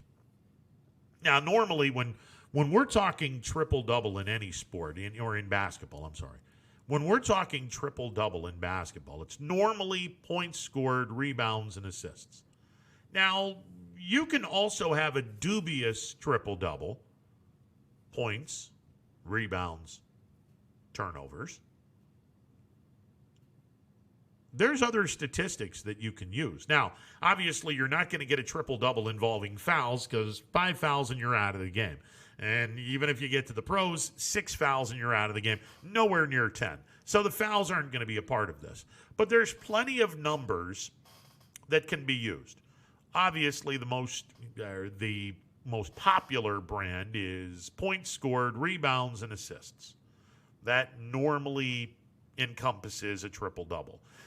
This was not the case last night at Crestview. The triple-double that happened last night, he got his points, 10, 16 rebounds for Omarion Dawson, but he had 12 blocked shots. 12. Now, I don't know if anyone's ever had a quadruple-double. Haven't seen that. And a quintuple-double. Now, the 5 that come to mind, points, rebounds, assists, block shots, turnovers. I don't think anyone wants a quintuple-double because if you're looking at these 5, 4 of them are great. Oh, by the way, you committed 10 turnovers? Yeah, no. We're not too happy with that. That's kind of a dubious distinction. But if you're to get a quadruple-double, where you've got double digits in dimes, a.k.a. assists, double digits in points, double digits in rebounds, double digits in blocked shots. Holy crap, have you played an unbelievable game. Now, I don't know how many assists Dawson had, but he got a triple-double with 10 points, 16 rebounds, and 12 blocked shots. Now, he wasn't the only one that was blocking shots. I counted about 4 or 5 block shots by kids other than Omarion Dawson. One of the reasons why Crestview was just 13 of 70 from the floor. Kids, that's 19% from the floor. Now, consider this. 12 blocked shots. Let's assume for a second that half of those bad boys go into the hoop. Now, that's a pretty big assumption, where 50% of those shots would have gone into the hoop. Okay, let's assume that. A lot of those shots were bunnies that Dawson said, get this shot out of here. 19 out of 70, not a very good number, but at least it boosts it up to 27% from the floor. Crestview last night was 13 of 70, 18.57%. Rounded up, it's 19%. Oof. Frightening oof. But one of the reasons, O'Marion Dawson, and here's the thing, if you're playing a post game, you're playing a game high post, low post, mid post, and you're a big guy and or guys or someone taking the ball to the basket through the lane. If you see someone routinely blocking your shot, and know this about O'Marion Dawson before I continue. He's 6'3". But his arms are so damn long that he probably plays like someone who's 6'8", 6'9", because his arms, I think the middle finger on his hand, which is the tip of his arm, is below his knee or at the hollow of his knee. We're talking serious long arms for O'Marion Dawson here. And because of that, the length that this kid has, he's 6'3". Hell, he's playing like someone who's 6'8" or 6'9". And it showed last night. Look, when you go into the lane and you're trying to go up against this big body who's got ridiculously long arms, you're trying to put the ball over this kid's arm, over his hand, to where he can't swat it. That's a tough thing to do. And when you see someone routinely swatting the ball out of bounds or getting it out of the paint, don't think for a second that the kid that's shooting the ball is now all goofy to the point where shots are being altered and shots are not, you got no chance. It's already in your mind, oh my God, if I put this thing up, is this guy going to knock it away from me? I mean, you have already planted that seed to where last night, even when Crestview had open shots, they weren't hitting him. 2 feet from the basket, well, they weren't hitting them. It's not because they're terrible around the basket. No, hell no. I mean, there's some kids on this team that can seriously put the ball in the basket. But last night, after so many blocked shots, if you've ever played the game and you've had 3 or 4 blocked shots, it changes the way you're thinking. Okay, if you get the ball in the post and you know that this kid is close to you, all right, I got to get this. I got to do something. I got to pump fake, try to get him in the air, try to make contact. I got to get this shot up really, really fast. And you've already mind-wise altered anything that you're doing in terms of shooting the ball. You've already altered your shot without even putting the ball out of your hand and toward the hoop. And that's the number one thing that a shot blocker brings. I remember way back in the day. This was mid-'80s. Patrick Ewing was at Georgetown. Georgetown back then, much like the rest of the Big East, Best conference I've ever seen. Way better than the ACC. Way better than the ACC. And the ACC had some really good basketball with Duke, North Carolina. They still do. The Big East, back in the day, when you had Georgetown, Seton Hall, St. John, Syracuse, Villanova, UConn, this was must-see TV. This was great basketball. Chris Mullin, Pearl Washington, Patrick Ewing, Jerome Lane from Pitt.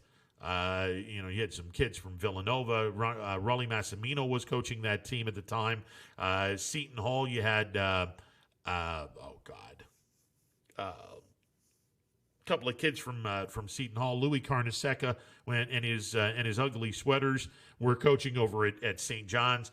Look, Patrick Ewing used to be in the middle of a 2-3 zone defense. And he was altering shots left and right. Oh, he'd get called for goaltending 2 or 3 times a night. That's all right. Now, listen, if we're going to give up a basket, you're going to give up a basket anyway, so you might as well play mind games with someone while you're giving up some baskets. And technically, you're not giving up a basket. It's more of a violation. So the genius of the late John Thompson, God rest his soul, the genius of John Thompson was, I'm going to let my guy just swat the living hell out of every shot, and I don't care if he goaltends. I'm going to let him loose. I'm just going to let him do whatever the hell he wants to do. And he's going to be in the middle of my 2-3 zone defense, and he's going to be right in the middle of the paint, and he is going to swat anything and everything away from the basket. Patrick Ewing was the most intimidating in terms of trying to get a shot past him college basketball player I have ever seen. And even when he wasn't goaltending, and even when he wasn't blocking shots, shots were altered. All kinds of shots were altered. That was the beauty of having a big man. That's the beauty of having a big man on defense. Whether you're playing man, whether you're playing a zone defense and you have the big man right in the middle, in a 2-3 zone defense, the big man is right in the middle, and he's got the menacing look with the long arms, and he jump through the gym. And in high school ball around these parts, a big man consists of someone who, 6'3", a little more. I mean, look, the area, one of the things that the area has not seen in quite a long time is 6'8", 6'9", 6'10". Derek Culver might have been the last guy, and he went to West Virginia. And 3-4 years ago, he was at Harding when Coach V was there. Now Andy is over in Canton McKinley coaching a really good Canton McKinley team, I might add, but neither here nor there. Big guys around our area in the YSN family. If you're 6'5", oh yeah, you're a really big guy. No, not really. I mean, 6'8", 6'9", 6'10". Okay, now you have my attention. Especially if you're pretty big stout-wise and you can jump through the gym and you got long arms and whatnot. But this kid last night with Liberty, 6'3". Okay, and people would sit back and go, well, he's, average, maybe a little above average guy, but what makes him so special? The fact that he has long arms, he can jump, and oh, by the way, he was blocking shots like nobody's business. And if you're 6'3" and you got long arms, where the middle finger on your hand is down around your kneecap, you're playing like you're about 6'8", 6'9". And if you have someone like that, you're altering shots. Even if you're not goaltending or blocking the shot, you're still playing mind games with the opposing team. You're inside. If you have the ball and you're in the paint and this kid's in the game and he's somewhere, I mean, obviously, the concentration is, I got to get this ball into the basket or force contact, get me to the free throw line to shoot 2 free throws. That's the number one thing that kids in the paint are trying to do.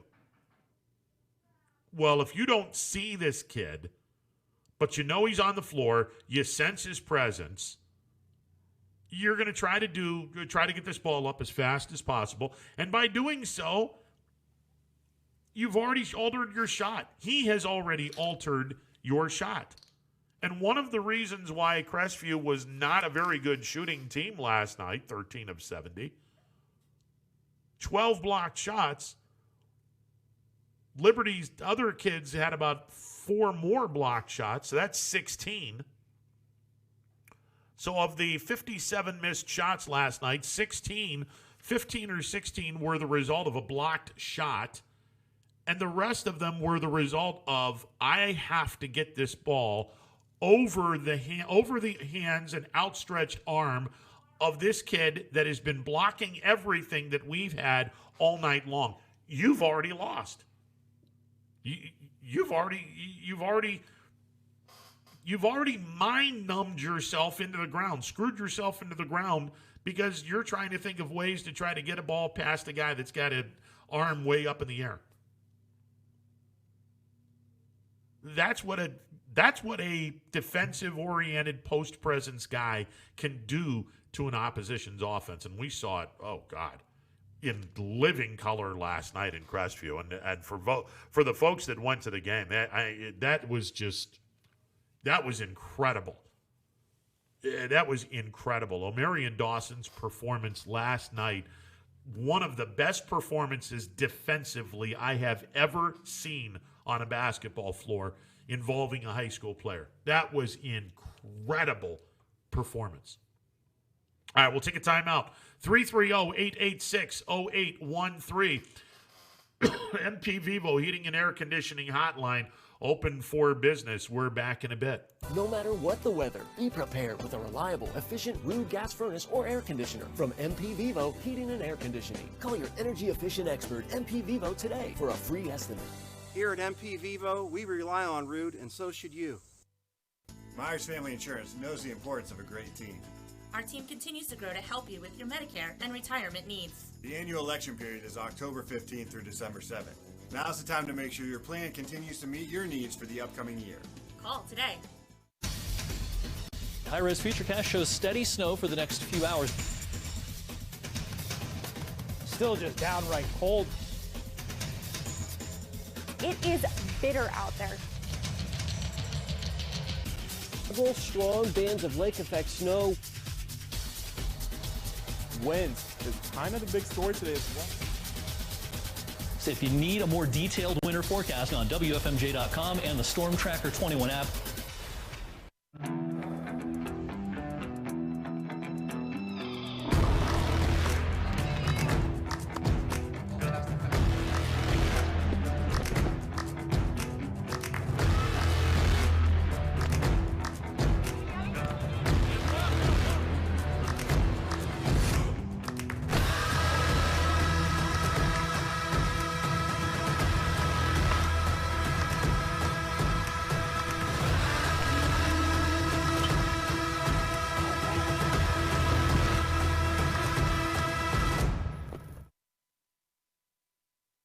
When looking for home design inspiration, don't just be inspired, be Baird inspired. Whether new or remodeling, Baird Brothers has the latest trends like shiplap to refresh your home. Go from inspiration to installation with our wide selection of in-stock American hardwoods. From the rustic charm of antique oak to the warmth of traditional cherry, Baird Brothers has what you need to make your home inspiring. Baird Brothers, our family's heritage, your family's home. Planning a project around your home or rental property? Trust the electrical service to the local experts with 62 years of serving the Mahoning Valley. Joe Dickey Electric is your local go-to source for responsive, reliable residential electrical work. From everyday maintenance and repairs to new installations, electrical upgrades, and safety inspections, no job is too big or too small. Call Joe Dickey Electric today, 800-549-3976, or visit DickeyElectric.com. That's DickeyElectric.com. Welcome back to a Wednesday edition of Running Point presented by Greenwood Chevrolet on Mahoning Avenue in Austintown. If you're in the market for a brand new or slightly used automobile, you may want to check out, or you want to check out the good folks at Greenwood Chevrolet on Mahoning Avenue in Austintown. Let me put it to you this way. This is what you want to do. Now, I'm not sitting back saying that, you should purchase your car. It's a good idea because they have everything that you need. But here's what you do.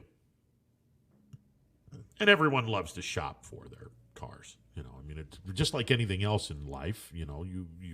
Most people like to do their homework before they, go and purchase something, especially a really big item. You definitely want to, go and search, search online and try to go to other dealerships and figure out the best deal that you can get, especially if you're trading a car in. What you want to do is make sure that you make a trip to Greenwood Chevrolet on Mahoning Avenue in Austintown. That's what you want to do, because Greenwood Chevrolet has the three biggest things that are needed to make a dealership great. Number one, they have an unbelievable sales department. The sales department is not going to sell you a lemon. That's number one. Number two, they have an unbelievable finance department. And let's be honest, some people's credit, not the greatest in the world. And I'm not afraid to say it. It's, when you live and learn. It's a couple of things that, you could probably do better to improve your credit. Well, let's be honest. If you're going to get a car, you don't want to have an outrageously high interest rate. And part of that is good credit report, good credit. And the finance department is going to make sure that they're going to get you into this car without you paying an unbelievably astronomical finance or interest rate on your loan. That's number two. Number three, when you purchase a car from a car dealership, any car dealership, you want to be able to have the assurance that that car is going to be taken care of by the service department with which you bought the car from. Well, Greenwood Chevrolet has a really, really good service department. So if your car needs tires rotated every 6,000 miles, your oil changed every, I don't know how many miles it is nowadays, 3,000 to 5,000 miles, whatever it is, they're going to change the oil. Now, if something bad happens, God forbid, you dent your baby or you get into a little fender bender, they'll be taking care of you that way too. It's a no-brainer. Go see the good folks at Greenwood Chevrolet on Mahoning Avenue in Austintown before you make the commitment to purchasing a brand new or slightly used automobile. I guarantee you, if you go to Greenwood Chevrolet on Mahoning Avenue in Austintown, they're going to treat you right, and they are going to earn your business. MP Vivo Heating and Air Conditioning Hotline open for business, 330-886-0813. That's 330-886-0813. Had Tom Callahan on yesterday. The NHL starts tonight. The Pittsburgh Penguins are in action. Keep in mind, the Penguins are playing exclusively the Eastern Division. We had Tom Callahan on yesterday. You have the Eastern Division, the Central Division, the Western Division, and the Northern Division. The Northern Division is going to consist of all the Canadian teams. Edmonton, Calgary, Vancouver, Winnipeg, Montreal, Toronto, Ottawa. The Eastern Division is going to include Pittsburgh, Philadelphia, Montreal, Toronto, Boston, New Jersey. Who else do we got? The Islanders, the Rangers. No, let's try this again. Pittsburgh, Philadelphia, Boston, New Jersey, the Islanders, the Rangers, Washington, and Buffalo. Those are the 8 teams in the Eastern Division.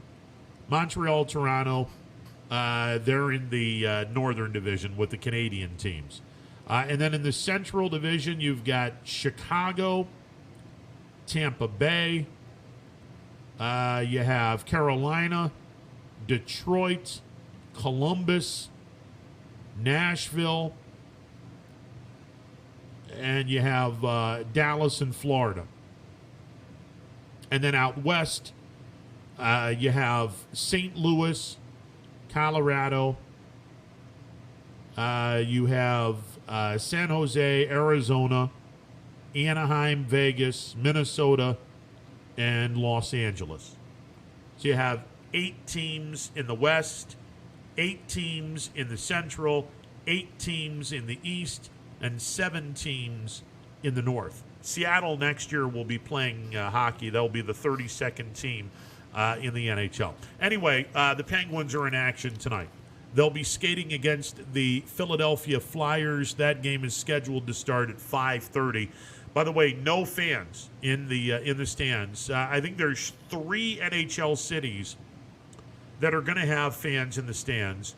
But for right now, there will be no fans allowed in the hockey arenas. I think there's 3 cities that are allowing them, but the rest of the NHL cities are saying no to the fans, at least in the early going.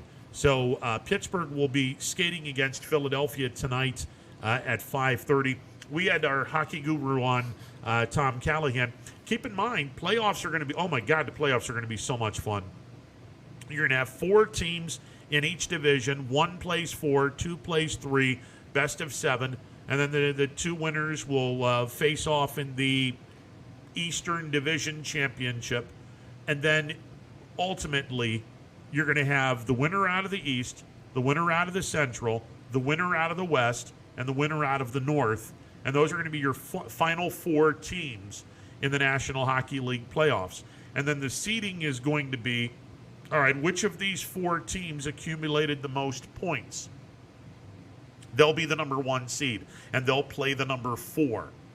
So whoever had the most points of these 4 teams in the final standings, they'll be the number 1 seed. Obviously, the 2 will be the second most, 3 will be the third most, 4 will be the fourth most, the 1 versus the 4, the 2 versus the 3, and that'll be a best of 7. And then you'll have a Stanley Cup championship, which could very well be 2 teams in the original Eastern Conference or 2 teams in the original Western Conference. It could be 2 teams in the eastern part of the United States. It could be a Canadian team against an American team. One thing that we know for sure, it will not be 2 Canadian teams playing for the Stanley Cup, because the Canadian division's only going to have 1 team coming out of that division. We had Tom Callahan on yesterday, and Tom's not quite sure if the Penguins get to the Final 4. This is a stacked division, kids. And Pittsburgh they're not nearly as good as they have been, but we'll see. We'll see what happens. Columbus, they're going to open their season in Nashville tomorrow night at 8 o'clock. They're going to play Nashville on the 14th and the 16th. The Penguins are going to be playing a 2-gamer against the Flyers tonight and Friday. This afternoon, I should say. It's a 5:30 start this afternoon in Philadelphia. And then on Friday, it's a 7 o'clock face-off. Then Washington comes to Pittsburgh, starting a 4-game homestand. 2 against Washington, 12 noon broadcast on Sunday, 7 o'clock on Tuesday night. The Rangers come in on a Friday and a Sunday. Both games, 7 o'clock face-off. So there you go. National Hockey League starting tonight. Yeah, can't wait. Cannot wait. Penguins, we'll see. I think the Blue Jackets have a better chance at getting into the postseason than the Penguins do. We'll see what happens. I'm looking forward to seeing what my Buffalo Sabres do. They've been god awful the last 7 or 8 years. And this could be a fun year for them, although we'll see what transpires. All right, 330-886-0813, the MP Vivo Heating and Air Conditioning Hotline, open for business. We made mention yesterday, wall-to-wall basketball on the network. Today, much more of the same on the network. We got all kinds of basketball going to be played. As you know, and again, it's we sat back and said, especially with the virus, handling and dealing with the virus that was going up in Trumbull County, and then continuing with the two city schools, Cheney and East, and a couple of the schools throughout the valley were getting into some COVID issues as well. This was going to be a very, very fast-moving 2021 portion of the 2020-2021 campaign. And sure enough, here we go. I mean, we're seeing boys basketball being played in days that are normally girls basketball territory. I mean, we've talked about this. Girls basketball is normally played Mondays, Wednesdays, Thursdays, and every once in a while you'll see games on Saturday. Boys basketball normally played on Tuesdays, Fridays, and every so often you'll see a Saturday game. Well, teams that are looking to play as many games as possible, they're looking to extend their week. So we're seeing teams, boys basketball, being played on Wednesday. I think there's 2 or 3 boys basketball games that will take place tonight in what is normally a girls basketball night. Much like, and we haven't seen it a lot, but, again, 2 or 3 times on a Tuesday or a Friday, we're seeing girls basketball being played on a Tuesday or a Friday. And again, not very often. I mean, 1, 2, maybe 3 games every so often, but it happens. There's going to be some teams that are going to most definitely have games played, especially when they're behind the 8 ball and they're looking to get the magic number of 15 to 18 regular season games, especially those that, like Trumbull County and Cheney and East, that lost the month of December. The magic number is try to get anywhere from 15 to 18 games. Now, obviously, the most important thing is get through your league games. Now, for Cheney, that's not going to be that hard of a problem because, well, your league games are technically East, Mooney, and Ursuline. That's it. 6 league games. That's all you got. 6 league games because the City Series, if it's the City Series Steel Valley Conference, I don't know what the hell they're calling it. It should be the City Series. Regardless of the name of the league, it's 6 games. I mean, you got 3 teams that you're playing. Now, the good news is the other conference, Canfield, Howland, Fitch, Boardman, Harding, 5 teams in that conference, 8 league games. If you're Cheney and you're playing East twice, Mooney twice, Ursuline twice, all right, now you're at 6 games. Now, where do you find 9 to 12 more games? Because you want to get to the magic number of 15 to 18 games before the tournament start. Okay. Boardman, you play them a couple of times, or at least once. Fitch, you can play them a couple of times, at least once. Harding, same thing. Canfield, same thing. Howland, same thing. So if you play those 5 teams twice, now you're looking at 10 more games. Okay, now you're at 16. Now you're in that window of 15 to 18 games. Now, whether or not you can play all 5 of those teams twice, probably not. So now you got to think outside the box. Okay, some of these teams in the Northeast 8 needing someone, Trumbull County teams. Well, let's be honest here. The Trumbull County teams are the teams you're going to want to look at. So Lakeview, Girard, Niles. Trying to think of any more. Lakeview, Girard, Niles, Hubbard. Those are 4 teams. Struthers, South Range, Jefferson, and there's one other team in there. So there's plenty of schools that you could possibly get on your schedule to get to that magic number of 15 to 18 games. Smaller schools, again, I saw it with Liberty last night, and I talked with the coaching staff, and they flat out said, look, we're going to play our league games, that's 12 games, and we're hoping to get 4 non-conference games so we get to 16. All right, that falls within 15 to 18 games. I mean, look, if you get closer to 18, you're going to be that much more prepared, but 16, that's nothing to sneeze at, especially if you only played your game starting in January. I mean, January the 4th, if you started playing basketball on January the 4th and you get 15 to 18 games played over that 7-week period prior to the start of the tournaments, you've done well for yourself. You've done well. And for Liberty, I think this was the third or fourth game, and I think it was the third game for Liberty. They're now 2-1 on the campaign. They're gonna play 13 games in 5.5 weeks.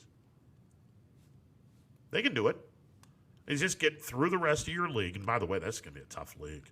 Oh man, LeBray's good. Brookfield is good. You know Newton Falls is gonna be good. Liberty is good. This is gonna be a fun league this year. Just like the Northeast 8, it's gonna be a fun league. Obviously, the league goes through Struthers the way they've been playing, but it's gonna be a fun league. Mahoning Valley Athletic Conference Scarlet Tier. McDonald has already played 7 games already. I think I read that right. They're already at seven games, and I think they played a couple of games in December prior to Trumbull County getting shut down. All right, so, you play your league games. All right, that's 14. I don't know how many of the 7 wins are league wins. I want to say 4 of the 7 games are league games. All right, so you get 10 games left with that. That'll get you to 17. What are we, 5.5 weeks away? Can you get 15 games in 5.5 weeks? Probably, but you don't want to burn your team out. Yeah, this McDonald team is going to be a really, really tough nut to crack in the D4 tournament. Good God. The one game I'd love to see, McDonald and Lisbon. If we're going to go D4, that's the one game that I would love to see. Look, D2, Struthers and Cheney. I think everyone is like, oh, sign me up for that. Struthers and Cheney would be an unbelievable game. Look, in D4, sign me up for a McDonald-Lisbon game. That would be incredible, incredible basketball. All right, speaking of basketball, Rob Schmidt, the voice of the YSU men's basketball program, he's coming up next. It's the Wednesday edition of Running Point, presented by Greenwood Chevrolet on Mahoning Avenue in Youngstown. WRS Wealth Advisors is the area's premier wealth and retirement specialist. With our combined 70 years experience and comprehensive wealth strategy, we assist our clients attain their goals. Call 330-965-0370 to learn more about our individual and corporate financial planning services, or visit wrswealthadvisors.com. Good luck, athletes. Hi everyone, this is DJ Yoakley with Your Sports Network. We appreciate your support of YSN and welcome you to the YSN family. Our broadcast streams are brought to you live at no cost to you by sponsors that are local to this community. Without the vision and generosity of our sponsors and partners, we would not be able to bring this game to you today. So please support the great businesses and leaders that are making this game possible. And if you're a business in need of great advertising and sponsorship opportunities, feel free to head over to our site for more information on the right fit for you. We are local, we are loyal, and we are live. We are YSN. Ah, the details. Baird Brothers Fine Hardwoods is one fine ride. Perfect cornering, superb handling, sporty and stylish, power to spare, plus awesome mileage. Yeah, jaw-droppingly beautiful lines and well appointed with luxurious trim. Put more oomph in your life and start beholding the molding. Find your home's fine hardwood at BairdBrothers.com. For heating, cooling, and indoor air quality, the Mahoning Valley trusts MP Vivo Heating and Air Conditioning, offering worry-free repair, service, and installation. Call MP Vivo today for a free estimate. MP Vivo Heating and Air Conditioning. We're your energy-efficient experts.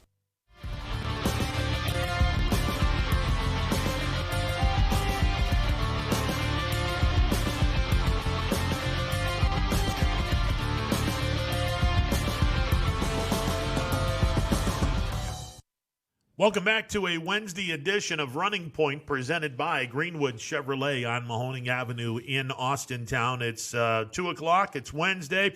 It's time to bring in the radio voice of the YSU men's basketball program, the one and only Rob Schmitz. Mr. Schmitz, how are you today? Oh, it's a crazy Wednesday. Crazy. Okay, the age-old question before we even get into the split that YSU most definitely needed and got this past weekend. Dana Ball is reporting that Jared Calhoun has said that Darius Quisenberry is seeking out a Dayton physician to check out his ankle. We knew that DQ's ankle was a little iffy after the game against West Virginia University Technical College, WVU Tech, in the game that was played in December at Beagley. Just how severe, do we know just how severe this injury is, Rob? No, I don't know that they know the actual severity of it, to tell you the truth. You know, Coach Calhoun came out Monday on his radio show, and then yesterday during his weekly news conference, and expressed, that Darius, was getting rehabbed. He had mentioned yesterday during the news conference, as it was reported as well, that he's getting rehabbed in the Dayton area. He grew up in Springfield, just outside of Dayton, so he's back home getting it rehabbed. Don't know the severity. As Coach Calhoun mentioned, I think they're hopeful that they can get this resolved and he can return to 100% and join the team again for the final month of the regular season. Okay, over the weekend, without DQ, and look, I mean, I was under the impression he was going to give it a go, and unfortunately, the ankle was such where he couldn't give it a go, and this made the weekend split at Wright State even more impressive. Friday night, national television audience, second time this year that the Penguins have looked really good on national TV, leading me to just let you know that perhaps you should tell the kids and lie to them and say, hey, you're on national TV tonight, and see what happens, And they're trying to figure that formula out. What that game Friday told you is several things. They outplayed Wright State Friday. I mean, they really did. Even though, Wright made a run and got the lead in the second half, and our guys had to rally down the stretch to earn that victory, our guys earned that victory. And what it shows you now is that they were able to win at Wright State, which had been a very difficult place for them to win previously to Friday. They had only won 3 out of the last 30 games at Wright State. So to get that win on Friday was massive, but it showed that they can beat anybody now on any given night because they've won at Wright State, they've won at Northern Kentucky. I know Cleveland State's undefeated, and the guys lost a pair there, but we'll find out how good Cleveland State is Friday when they play Wright State on national television, and then play them again on Saturday. So I think the jury is still out. Cleveland State's off to a great start, but that's not to say that our guys can't beat them, because I believe they can. We didn't have Darius for either of those games in Cleveland. We led by 10 points in the second game at halftime. So what this really comes down to, and you and I talked about it last week, is the regular season, for all intent and purposes, is really an opportunity for you to get your team playing better by the end of February, because it all comes down to the tournament. There's going to be the seeding is going to be odd, because not everybody's going to play their full allotment of 20 games. Some teams may only get in 16, some may get 14. So it's going to be very, very skewed as far as regular season records are concerned. So it's going to come down to the tournament, which means what you're doing now is a lot of this stuff that you're doing is taking place for what should have been happening in October and November with practices and scrimmages that was washed out because of COVID. Okay, before we move on from the Wright State weekend, a couple of observations on the Friday night game. Number one, I was not able to sync you up with the broadcast on ESPN, which pissed me off because, I'm hearing you go crazy 3 seconds before the actual event happened on TV. And I'm always one of those kids. I'm the caliber kid that would have opened my Christmas gifts on December the 8th if you gave me an opportunity to do it. So I'm always going to be someone that's like, all right, I got to listen to the live action and then watch it unfold.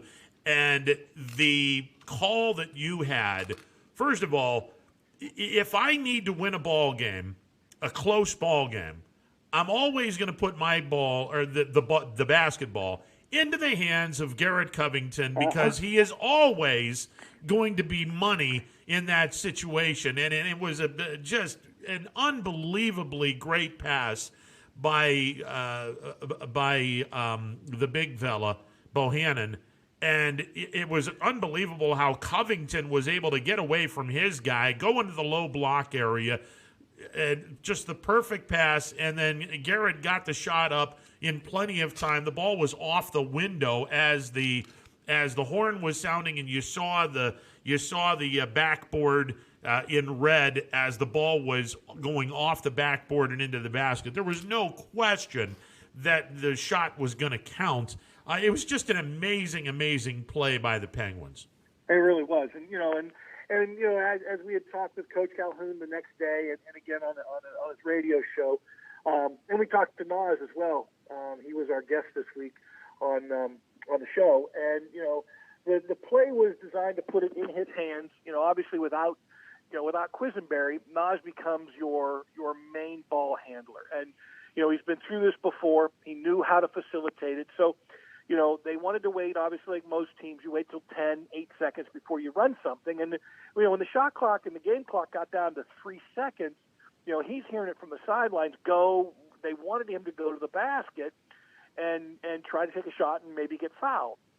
Well, Garrett, as they've talked about, is so smart and very headsy and cuts very well when he doesn't have the ball, that he started to hedge the baseline.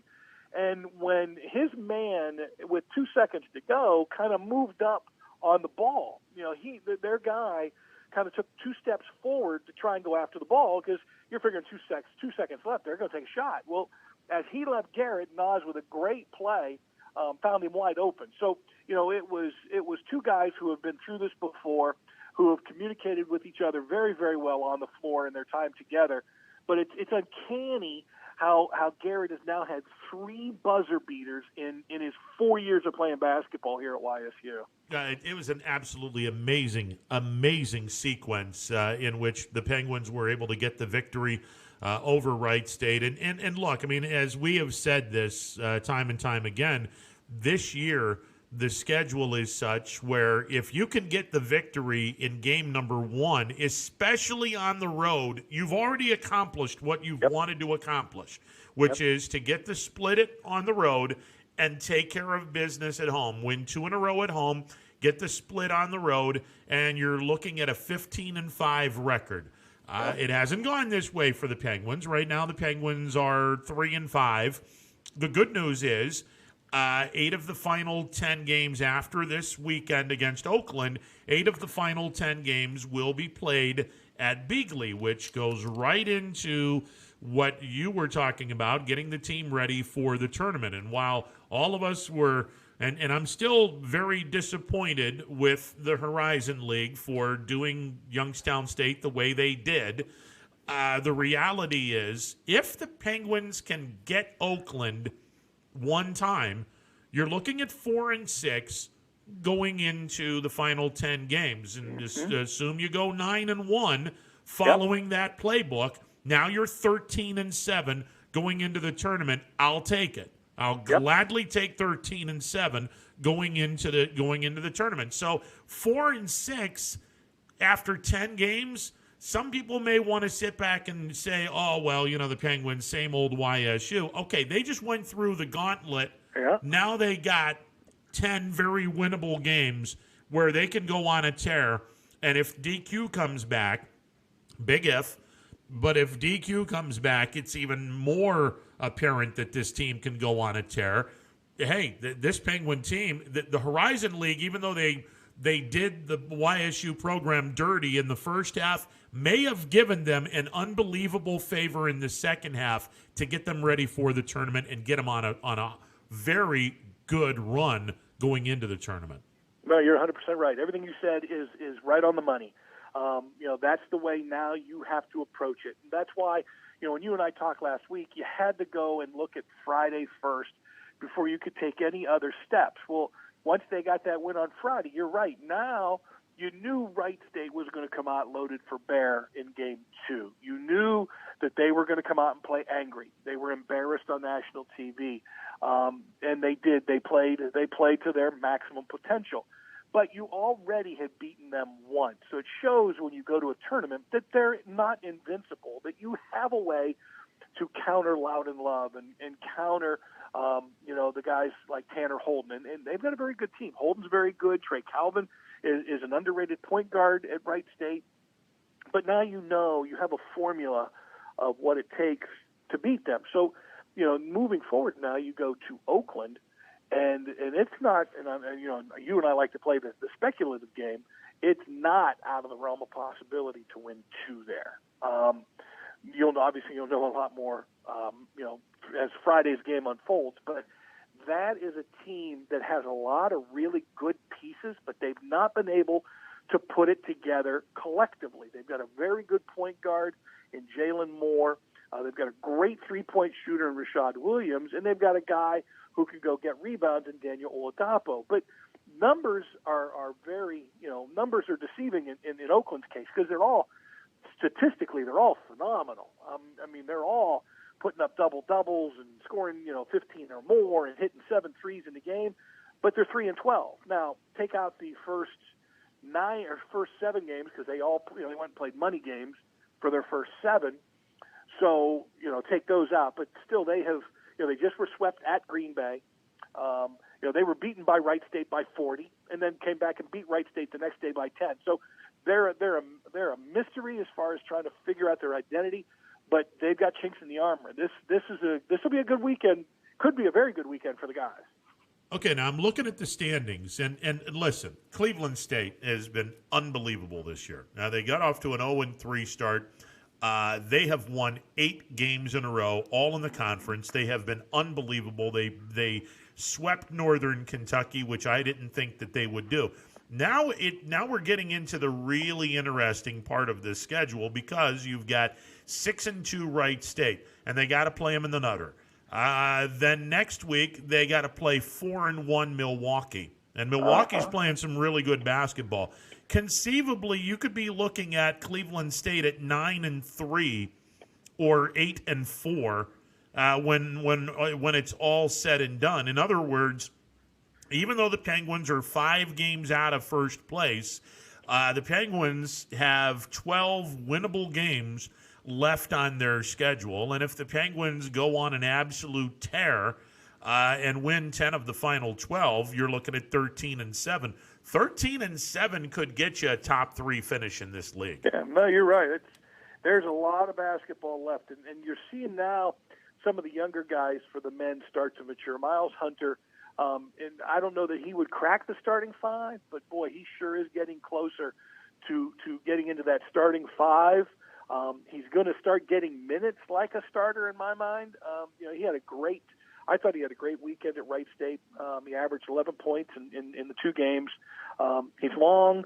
He becomes a defensive matchup problem. So now you got Garrett Covington, one of the top defenders in the league, and then you get Miles Hunter, who's long and athletic and can run. So now it gives us a second defender, and that's really what the YSU men have to work on. Is they've got to work on their defense, and they defended really well Friday in the win against Wright State in the first half. Didn't defend as well in the second half, but still managed to get the win, and then just couldn't stop Wright at all on Saturday. But, Oakland's a little more easier to figure out.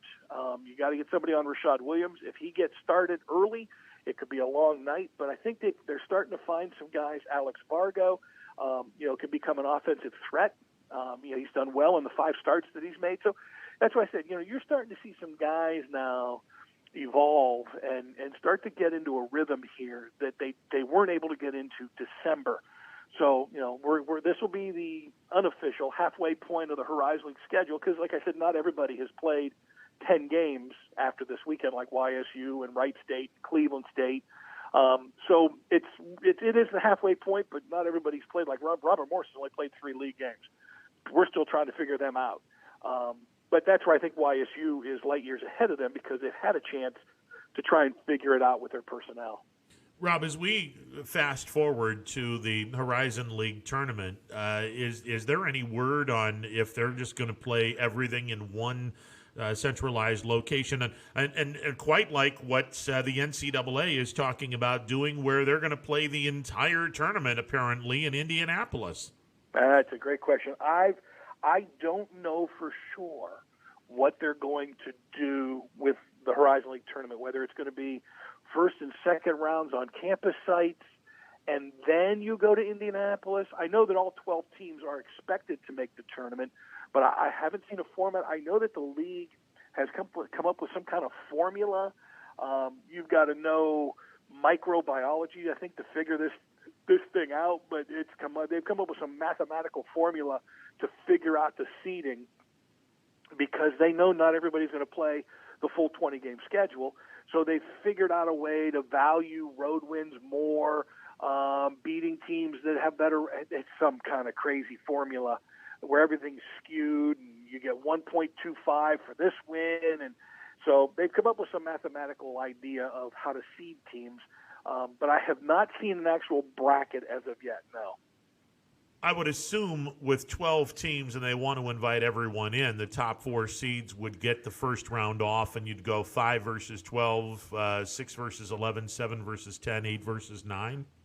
Yeah, I would think you'd try to figure out a way, Ron. I think there's got to be a way that you can limit the amount of teams that have to play a first or second round game and travel to do so. To try and figure out how can we get the most teams to Indianapolis through a bye without trying to make this a week-long tournament in Indianapolis. So I would think, and I don't know what they've got booked for the weekend.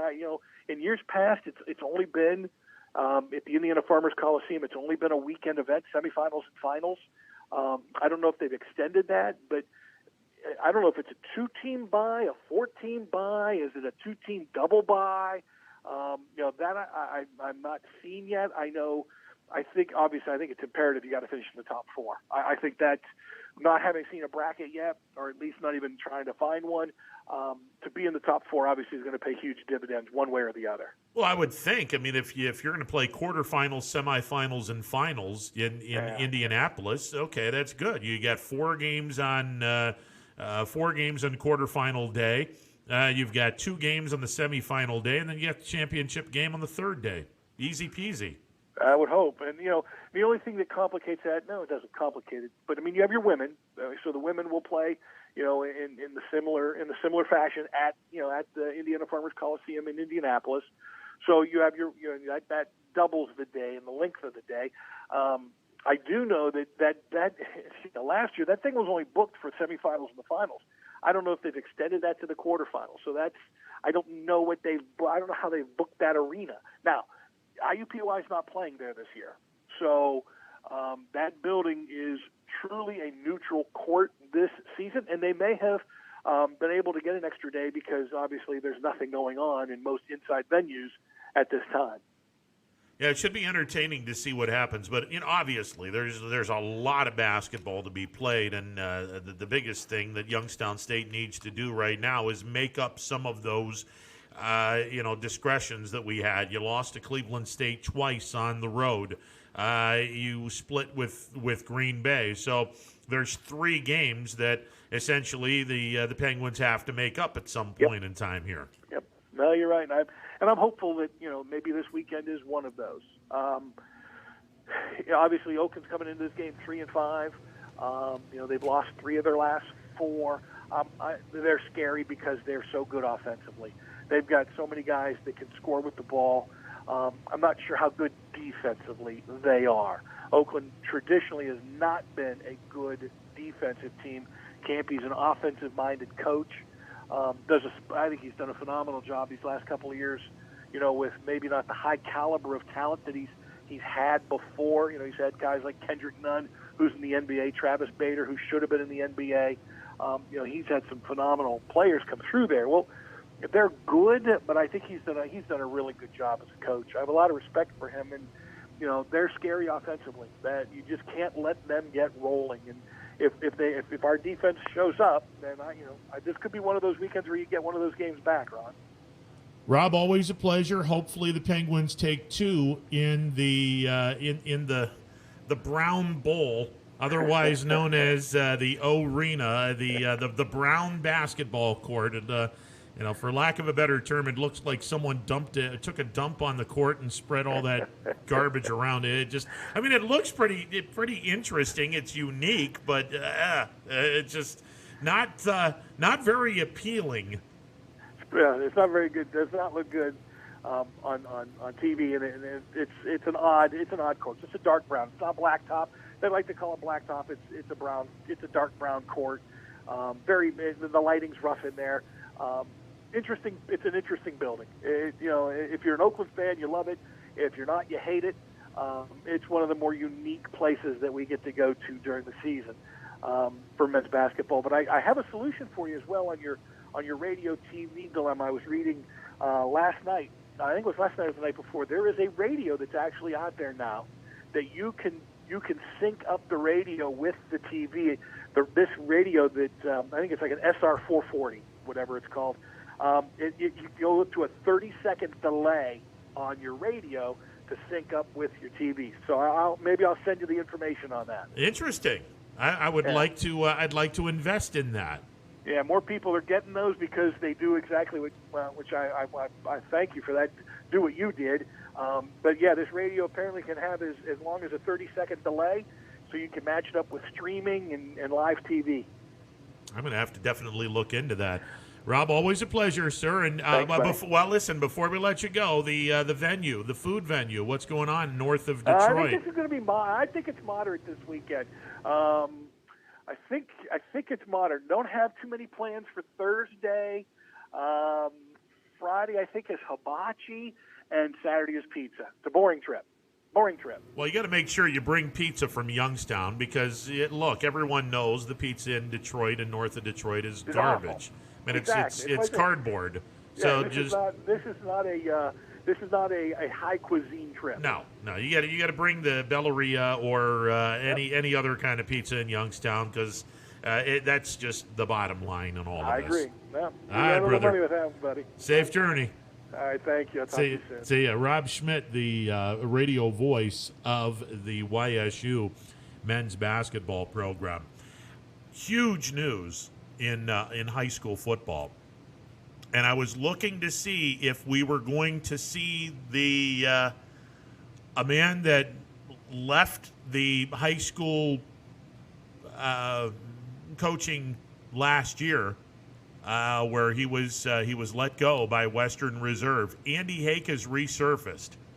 Andy Hake is the new head football coach at Valley Christian. 11 years, over 11 years varsity head coaching experience at the high school level. Career record of 104 wins and 25 losses during his tenure.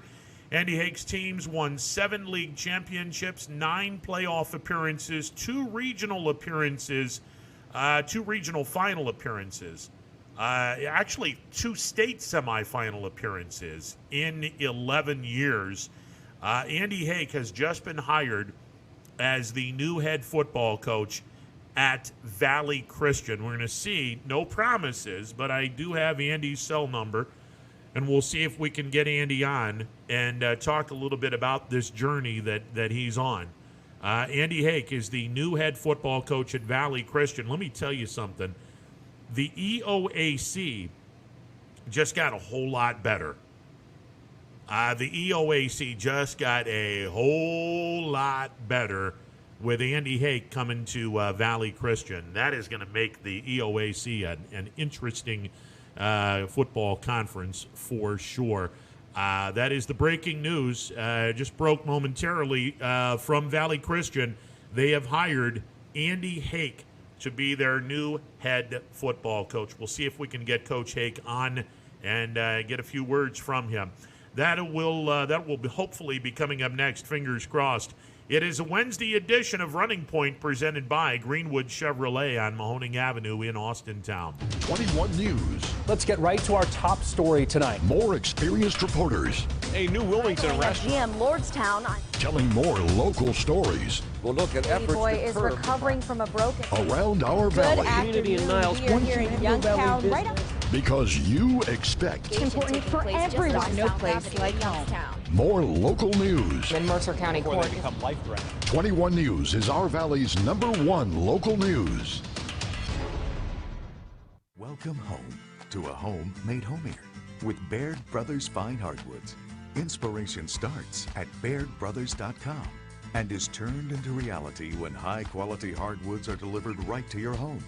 Baird Brothers has the latest design trends, shiplap and skinny lap interior siding, antique oak rustic flooring, and, well, you'll find them all at BairdBrothers.com. Ordered easily, delivered conveniently, enjoyed comfortably. BairdBrothers.com. WRS Wealth Advisors, the area's premier wealth and retirement specialists. Located on South Avenue in Boardman. Hi, this is Jim Myers with Myers Family Insurance, your local Medicare and retirement resource. We're excited to have sports back. Whether you're on the field or cheering from the stands, sports unifies communities and brings hope for the future. We're all one team working together. At Myers Family Insurance, we know the importance of a great team. Our team continues to grow to help you with your Medicare and retirement needs. The annual election period is October 15th through December 7th. Now's the time to make sure your plan continues to meet your needs for the upcoming year. Call today. Hi, I'm Colin Chupa. And I'm Kelsey Clem from K-Squared Marketing. Our boutique marketing firm specializes in media planning and buying, public relations, event marketing strategies, and strategic sponsorships. We can integrate our services with your existing game plan, or we can be your entire marketing team. Your goals, our game plan. Let's win together. Call K-Squared Marketing at 330-623-2730 or visit ksquared.marketing to learn more. Baird Brothers remains your source for fine hardwood products. For the time being, we're open for customer pickup only on weekdays, 9 a.m. to 4 p.m. and Saturday from 9 a.m. till noon. Place your order online at BairdBrothers.com. Baird Brothers, for the place you love. Quality, customer service, and integrity. Those are the 4 words that have driven our success since 1957 at Joe Dickey Electric. Joe Dickey Electric is one Mahoning Valley landmark business that stays current with the requirements of our customers. Family owned and managed, we are an electrical contractor and energy solutions provider. Every member of our team adds to his or her skill set through ongoing training. Residential, commercial, industrial, automotive, and more. We keep ahead of the needs of our customers with a fleet of more than 50 vehicles and 24/7 emergency service, so you're never left in the dark. The 4M Company, being an architect and construction manager for over 40 years, has had the opportunity to use many different electrical businesses for our projects. The depth, quality, and knowledge and attention to detail displayed by Dickey Electric makes them stand out above all the rest. For state-of-the-art expertise and a timeless commitment to our customers, contact Dickey Electric. We are everything electrical. I went to Greenwood Chevrolet because I was really interested in looking at the tracks. Because I wanted my dream truck. Because I've been going there for 20 years. I think whenever we go there, whatever car we're looking for, they have tremendous inventory. If you're looking for people who care about you, Greenwood is the place to go. You know, it's like family there. The girls know me in service. It's Miss Kim in the Tahoe. I'm really happy that I went to Greenwood Chevrolet. Because they really went the extra mile for me. Now we're going the extra mile for you, only at Greenwood Chevrolet. Local teams are heating up the hardwoods, and you can keep up with all the action on and off the court with Five Guys Hoop News all season long on 21 Sports. When looking for home design inspiration, don't just be inspired, be Baird inspired. Whether new or remodeling, Baird Brothers has the latest trends like shiplap to refresh your home. Go from inspiration to installation with our wide selection of in-stock American hardwoods. From the rustic charm of antique oak to the warmth of traditional cherry, Baird Brothers has what you need to make your home inspiring. Baird Brothers, our family's heritage, your family's home. Welcome back to a Wednesday edition of Running Point on ysnlive.com. Ron Pochesta with you. Some great news. I'm going to say a huge redemption story, and then I'll take a little bit of a page out of the press release from Valley Christian.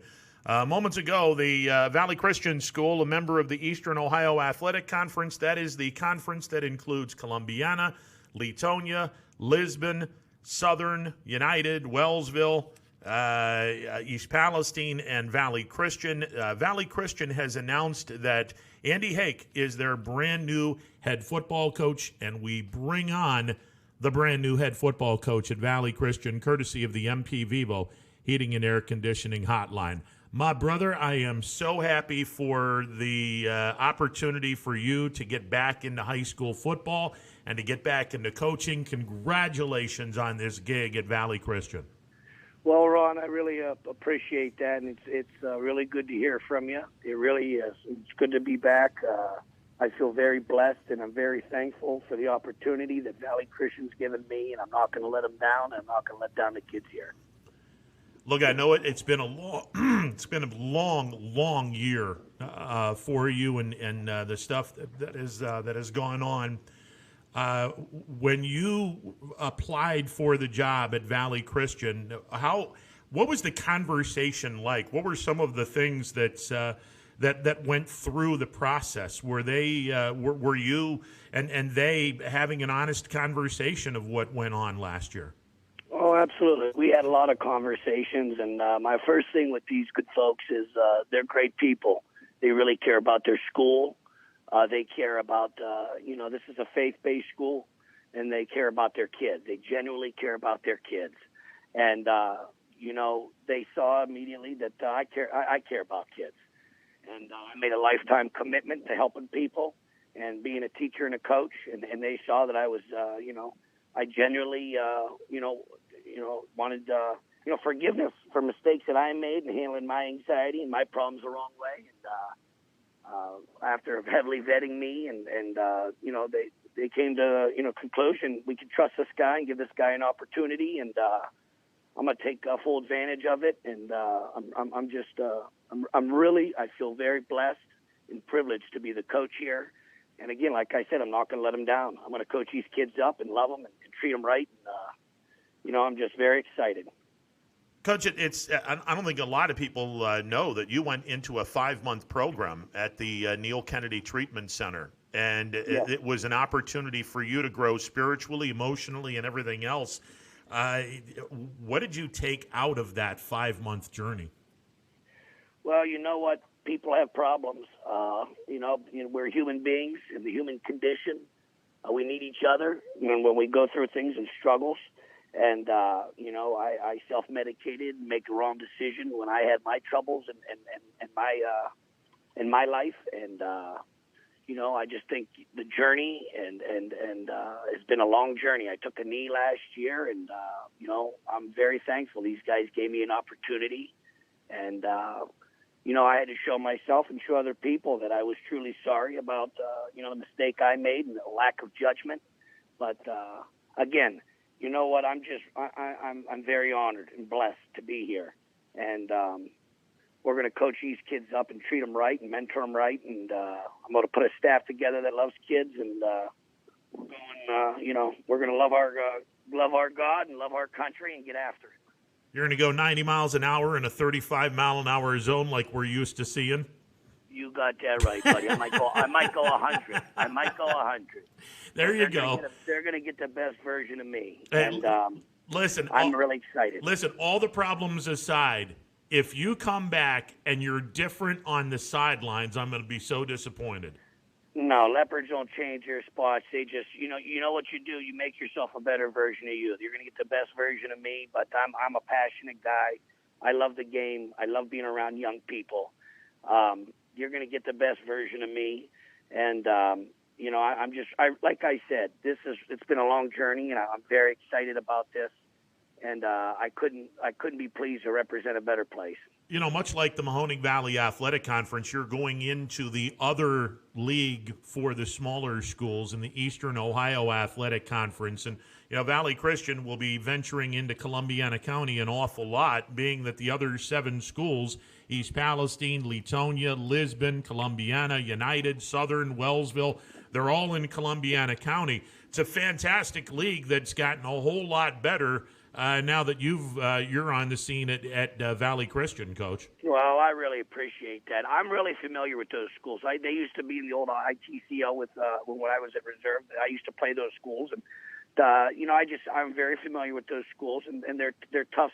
It's a tough small school league, and I'm excited to be in there and represent the league and represent the school, and got a lot of friends in the league coaching, and it's just really good to be back. I can't tell you, how blessed I feel, and I can't tell you how much I appreciate these good people here that gave me this opportunity.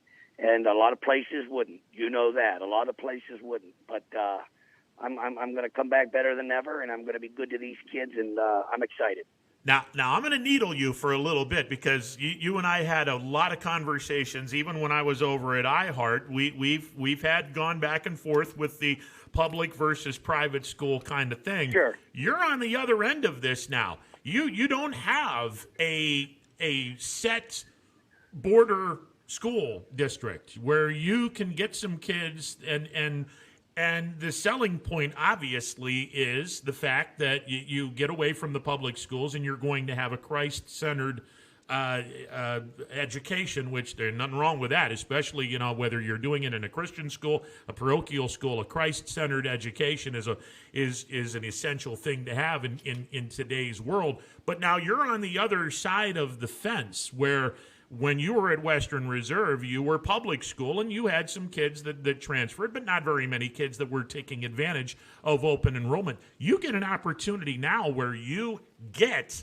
the opportunity to get some kids to come into Valley Christian School. Well, you know what? That conversation. I'm coming here to coach the kids that are faith-based kids and are coming here for an opportunity for a faith-based education, and I'm not so much concerned right now going after. I'm not going to go after kids. If kids want to come here because they believe in the principles, the values, the concepts, and the ideology of the school, that's great.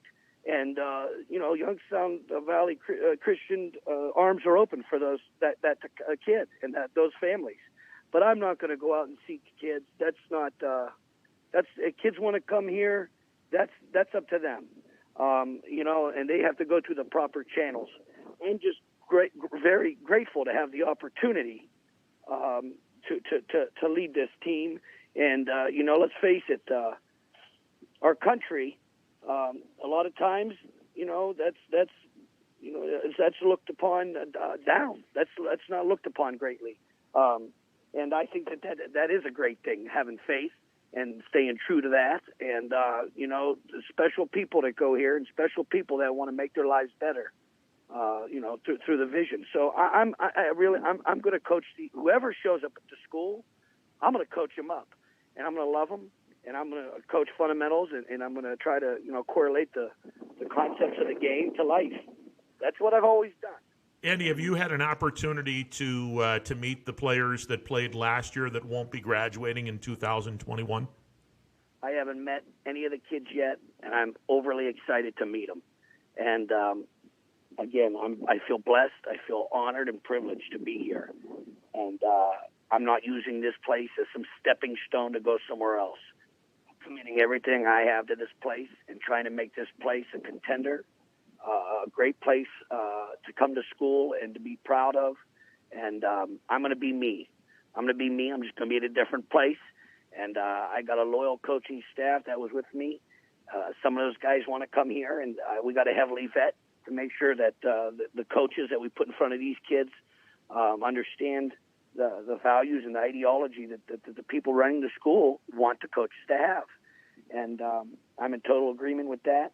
And, I'm excited. I really am. I want to get in the weight room. I want to start working with the kids and meet the kids. And, this is a great opportunity and for both parties, myself and the school, and we're going to make the most of it. We really are. Great leaders here at this school. America loves a redemption story, and you have an opportunity. I'm going to give them a great one, Ron. Yeah, you have an opportunity to give a Pulitzer Prize type of book, type of redemption tour. I wish you nothing but the best. I love you, and I love your coaching style, your craziness on the sidelines. I cannot wait to see you coaching at Valley Christian this fall. I'm going to crank it up to, I was always at a 9.5. We're going to get it to about a 10 or an 11 now. This is going to be a great situation. And, hey, I miss you, Ron. Really miss you. And you're the first guy I talked to. So God bless you. And I'm around now. Listen. If you're making the trip down to Leetonia, we'll welcome you in Beartown. Hey, I really appreciate it. And I'll be there soon. I got buddies down there, Rolly in the gang. I got buddies. It's cool. On there. I'll see you soon, Ronnie. All right, brother. Always a pleasure. Andy Hake, the new head football coach at Valley Christian. Andy Hake is just got hired at Valley Christian. Everyone knows the story. He was let go at Western Reserve, and to the press release, Andy completed a 5-month program at the Neil Kennedy Treatment Center. It was an opportunity for him to grow both spiritually and emotionally in an effort to someday return to the passion of impacting the young lives of young people. This, according to the press release given to us from Valley Christian School. America loves a redemption story, loves a great redemption story, and this young man has an opportunity after and he even said it was a horrible judgment. Horrible decision, horrible judgment, horrible everything. Andy Hake has an opportunity at an unbelievable redemption. And after a 20-year career and an unbelievable coaching career at Western Reserve where he went 104-25, Andy Hake has resurfaced, and he is the new head football coach at Valley Christian School. The EOAC, you just got your football conference a whole lot better. Let's go to Emmanuel. Emmanuel, you're on the MP Vivo Heating and Air Conditioning Hotline. What's going on, brother? Uh-oh. Now I got to hang on to the lines. So we were very fortunate. Andy and I have had an interesting relationship where, I'll be honest with everyone.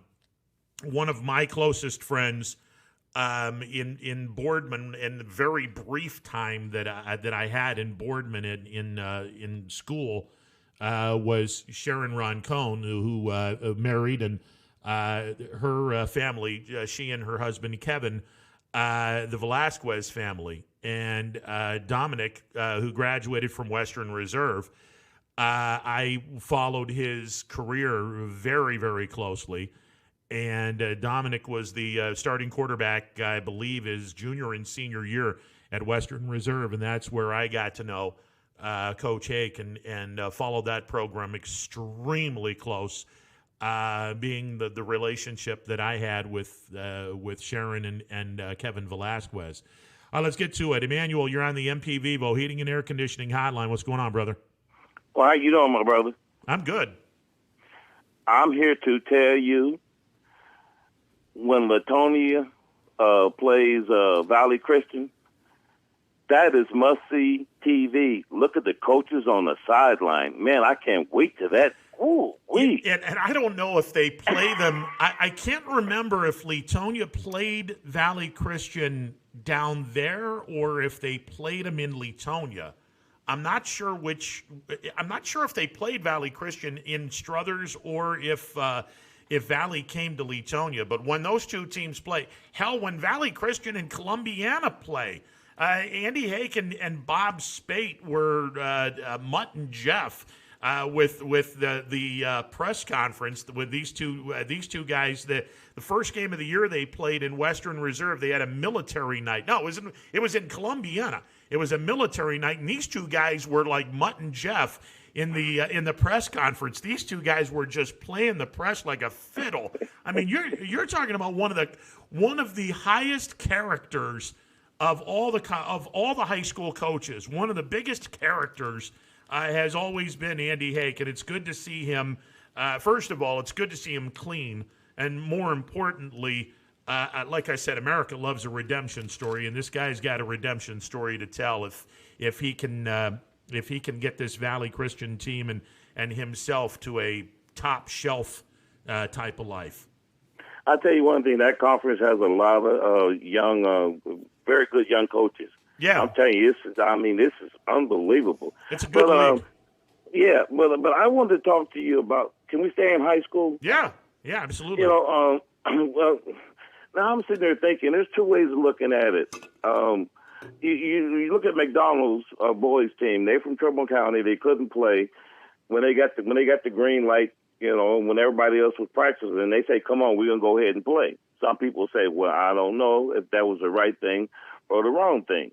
Well, my question to you is, as a coach, you said before that everybody makes the playoffs in basketball, which is true. But I do disagree with you about the conference championship. But getting back to basketball, do you put a team together to be peaking at tournament time, or do you put a team together to win right now? Because I always say the old Coach LaRicca school was, heck, you're going to the tournament anyways to play everybody. So what would you do coming back? From the virus, which way would you go?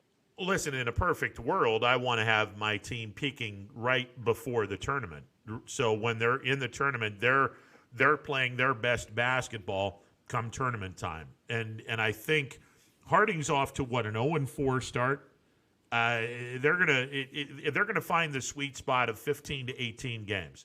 The longer this season goes, the better Harding is going to play. There's some good talent on that basketball team. I don't know, because they played a very good game against Cheney, and I still think they started reading the clippings. Cheney didn't beat us. We beat ourselves. Well, now go ahead. Look, I mean, they're going to be better and they're going to be stronger by the end of the season, and I think that Harding will have a solid team come tournament time. Now, do they advance far in the tournament? I'm not even going to speculate on that, but I do believe the longer the season goes, the more games under their belt, the better this team is going to look, and ultimately, I think that this team is going to have a pretty good presence. Now, here's the thing. I mean, 0-4 start, automatically you would assume that even if they get on a pretty good roll, they're not going to have a very large presence in terms of seeding, which isn't a bad thing. It could very well work to Harding's advantage if they have a mid-type of seed and they have to play, maybe one home game and then go on the road if they keep winning to the district semifinals. Who knows? I mean, maybe Harding comes out of nowhere and surprises people. I think they have the capability of doing that. Okay, and then also, let's stay here in high school. Well, first of all, the way you describe Boardman's pick for the new coach, and the way you describe Boardman football, I couldn't have said it better. a person who played against Boardman, man, I was ready to suit up. I think they did a pretty good job in the new coach. What do you think? No, I love this pick. He's young. He understands the game. He's not. He's going to be more relative to the kids. He's going to relate a lot more to the kids. I mean, there's about a 20-year difference, but that's not that big of a deal. I mean, he's still, as far as I can see, he's still in his 30s, approaching 40 years of age. He's still young enough where he's going to be able to relate to today's kids. More importantly, he's going to have an awful lot of energy. And I think that he'll understand. Everyone wants to, try to go, spread offense, and we want to throw the ball all the time. Look, Boardman, you got the five uglies up front, and the one thing I know about Boardman, those offensive and defensive linemen are big, they're strong, and they're angry. And I'll gladly establish a running attack and then set up my passing attack once I establish my running attack with the five uglies up front. I think that if he can do that game plan, I think Boardman is going to be a really, really good spot for him. And the strange thing about it, and because I was going to ask you about it before the announcement you made about the new head coach, I was sitting there thinking, because I was watching when Boardman introduced the new head coach at the meeting. I seen the players there. I guess they're seniors or, going to be seniors next year. Sophomores and juniors were there. And then you talk to about the coach, and he says, well, he hasn't met the players yet. So there's two different ways of doing it.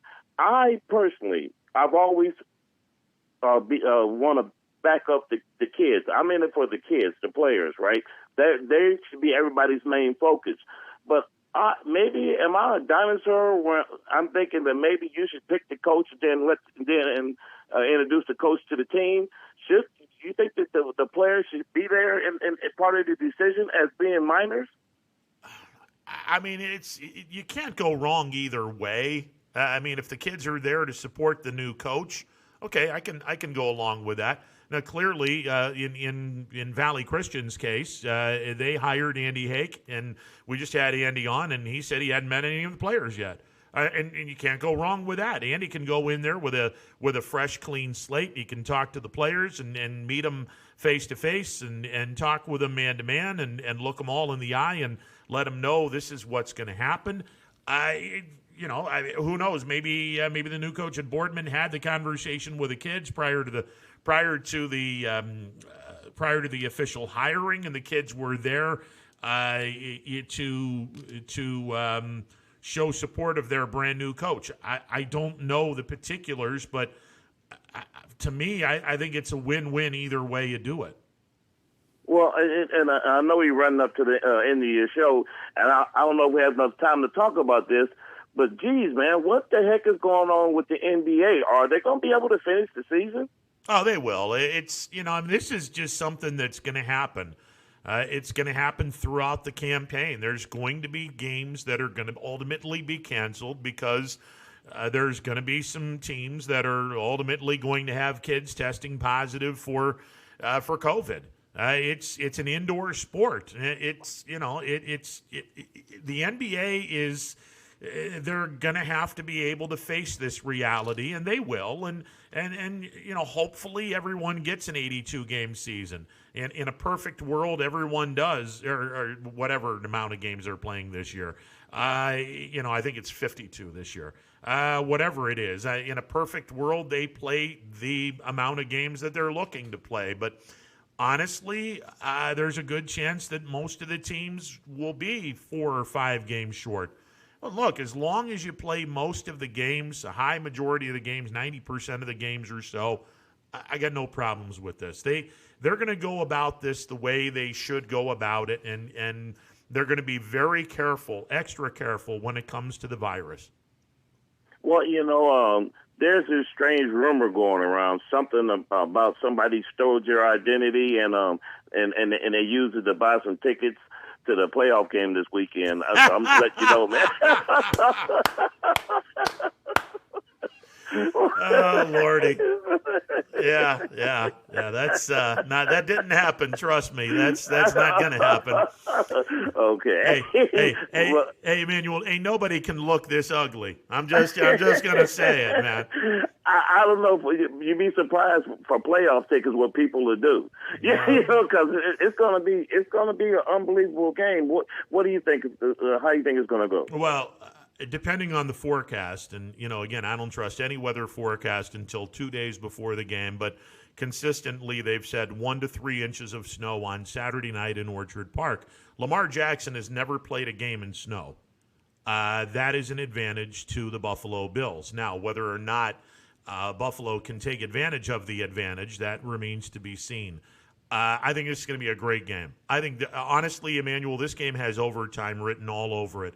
These two teams are so closely matched, so evenly matched across the board. This game has overtime written all over it. I will be shocked if one team beats another team by more than 7 points. Well, I'm going to tell you like it is. I think it's going to be the best game this weekend. And the next time I talk to you, we got to talk about Ben and his salary cap. And for all you Browns fans, congratulations for beating us. That's the good news. The bad news is Kansas City waiting on you.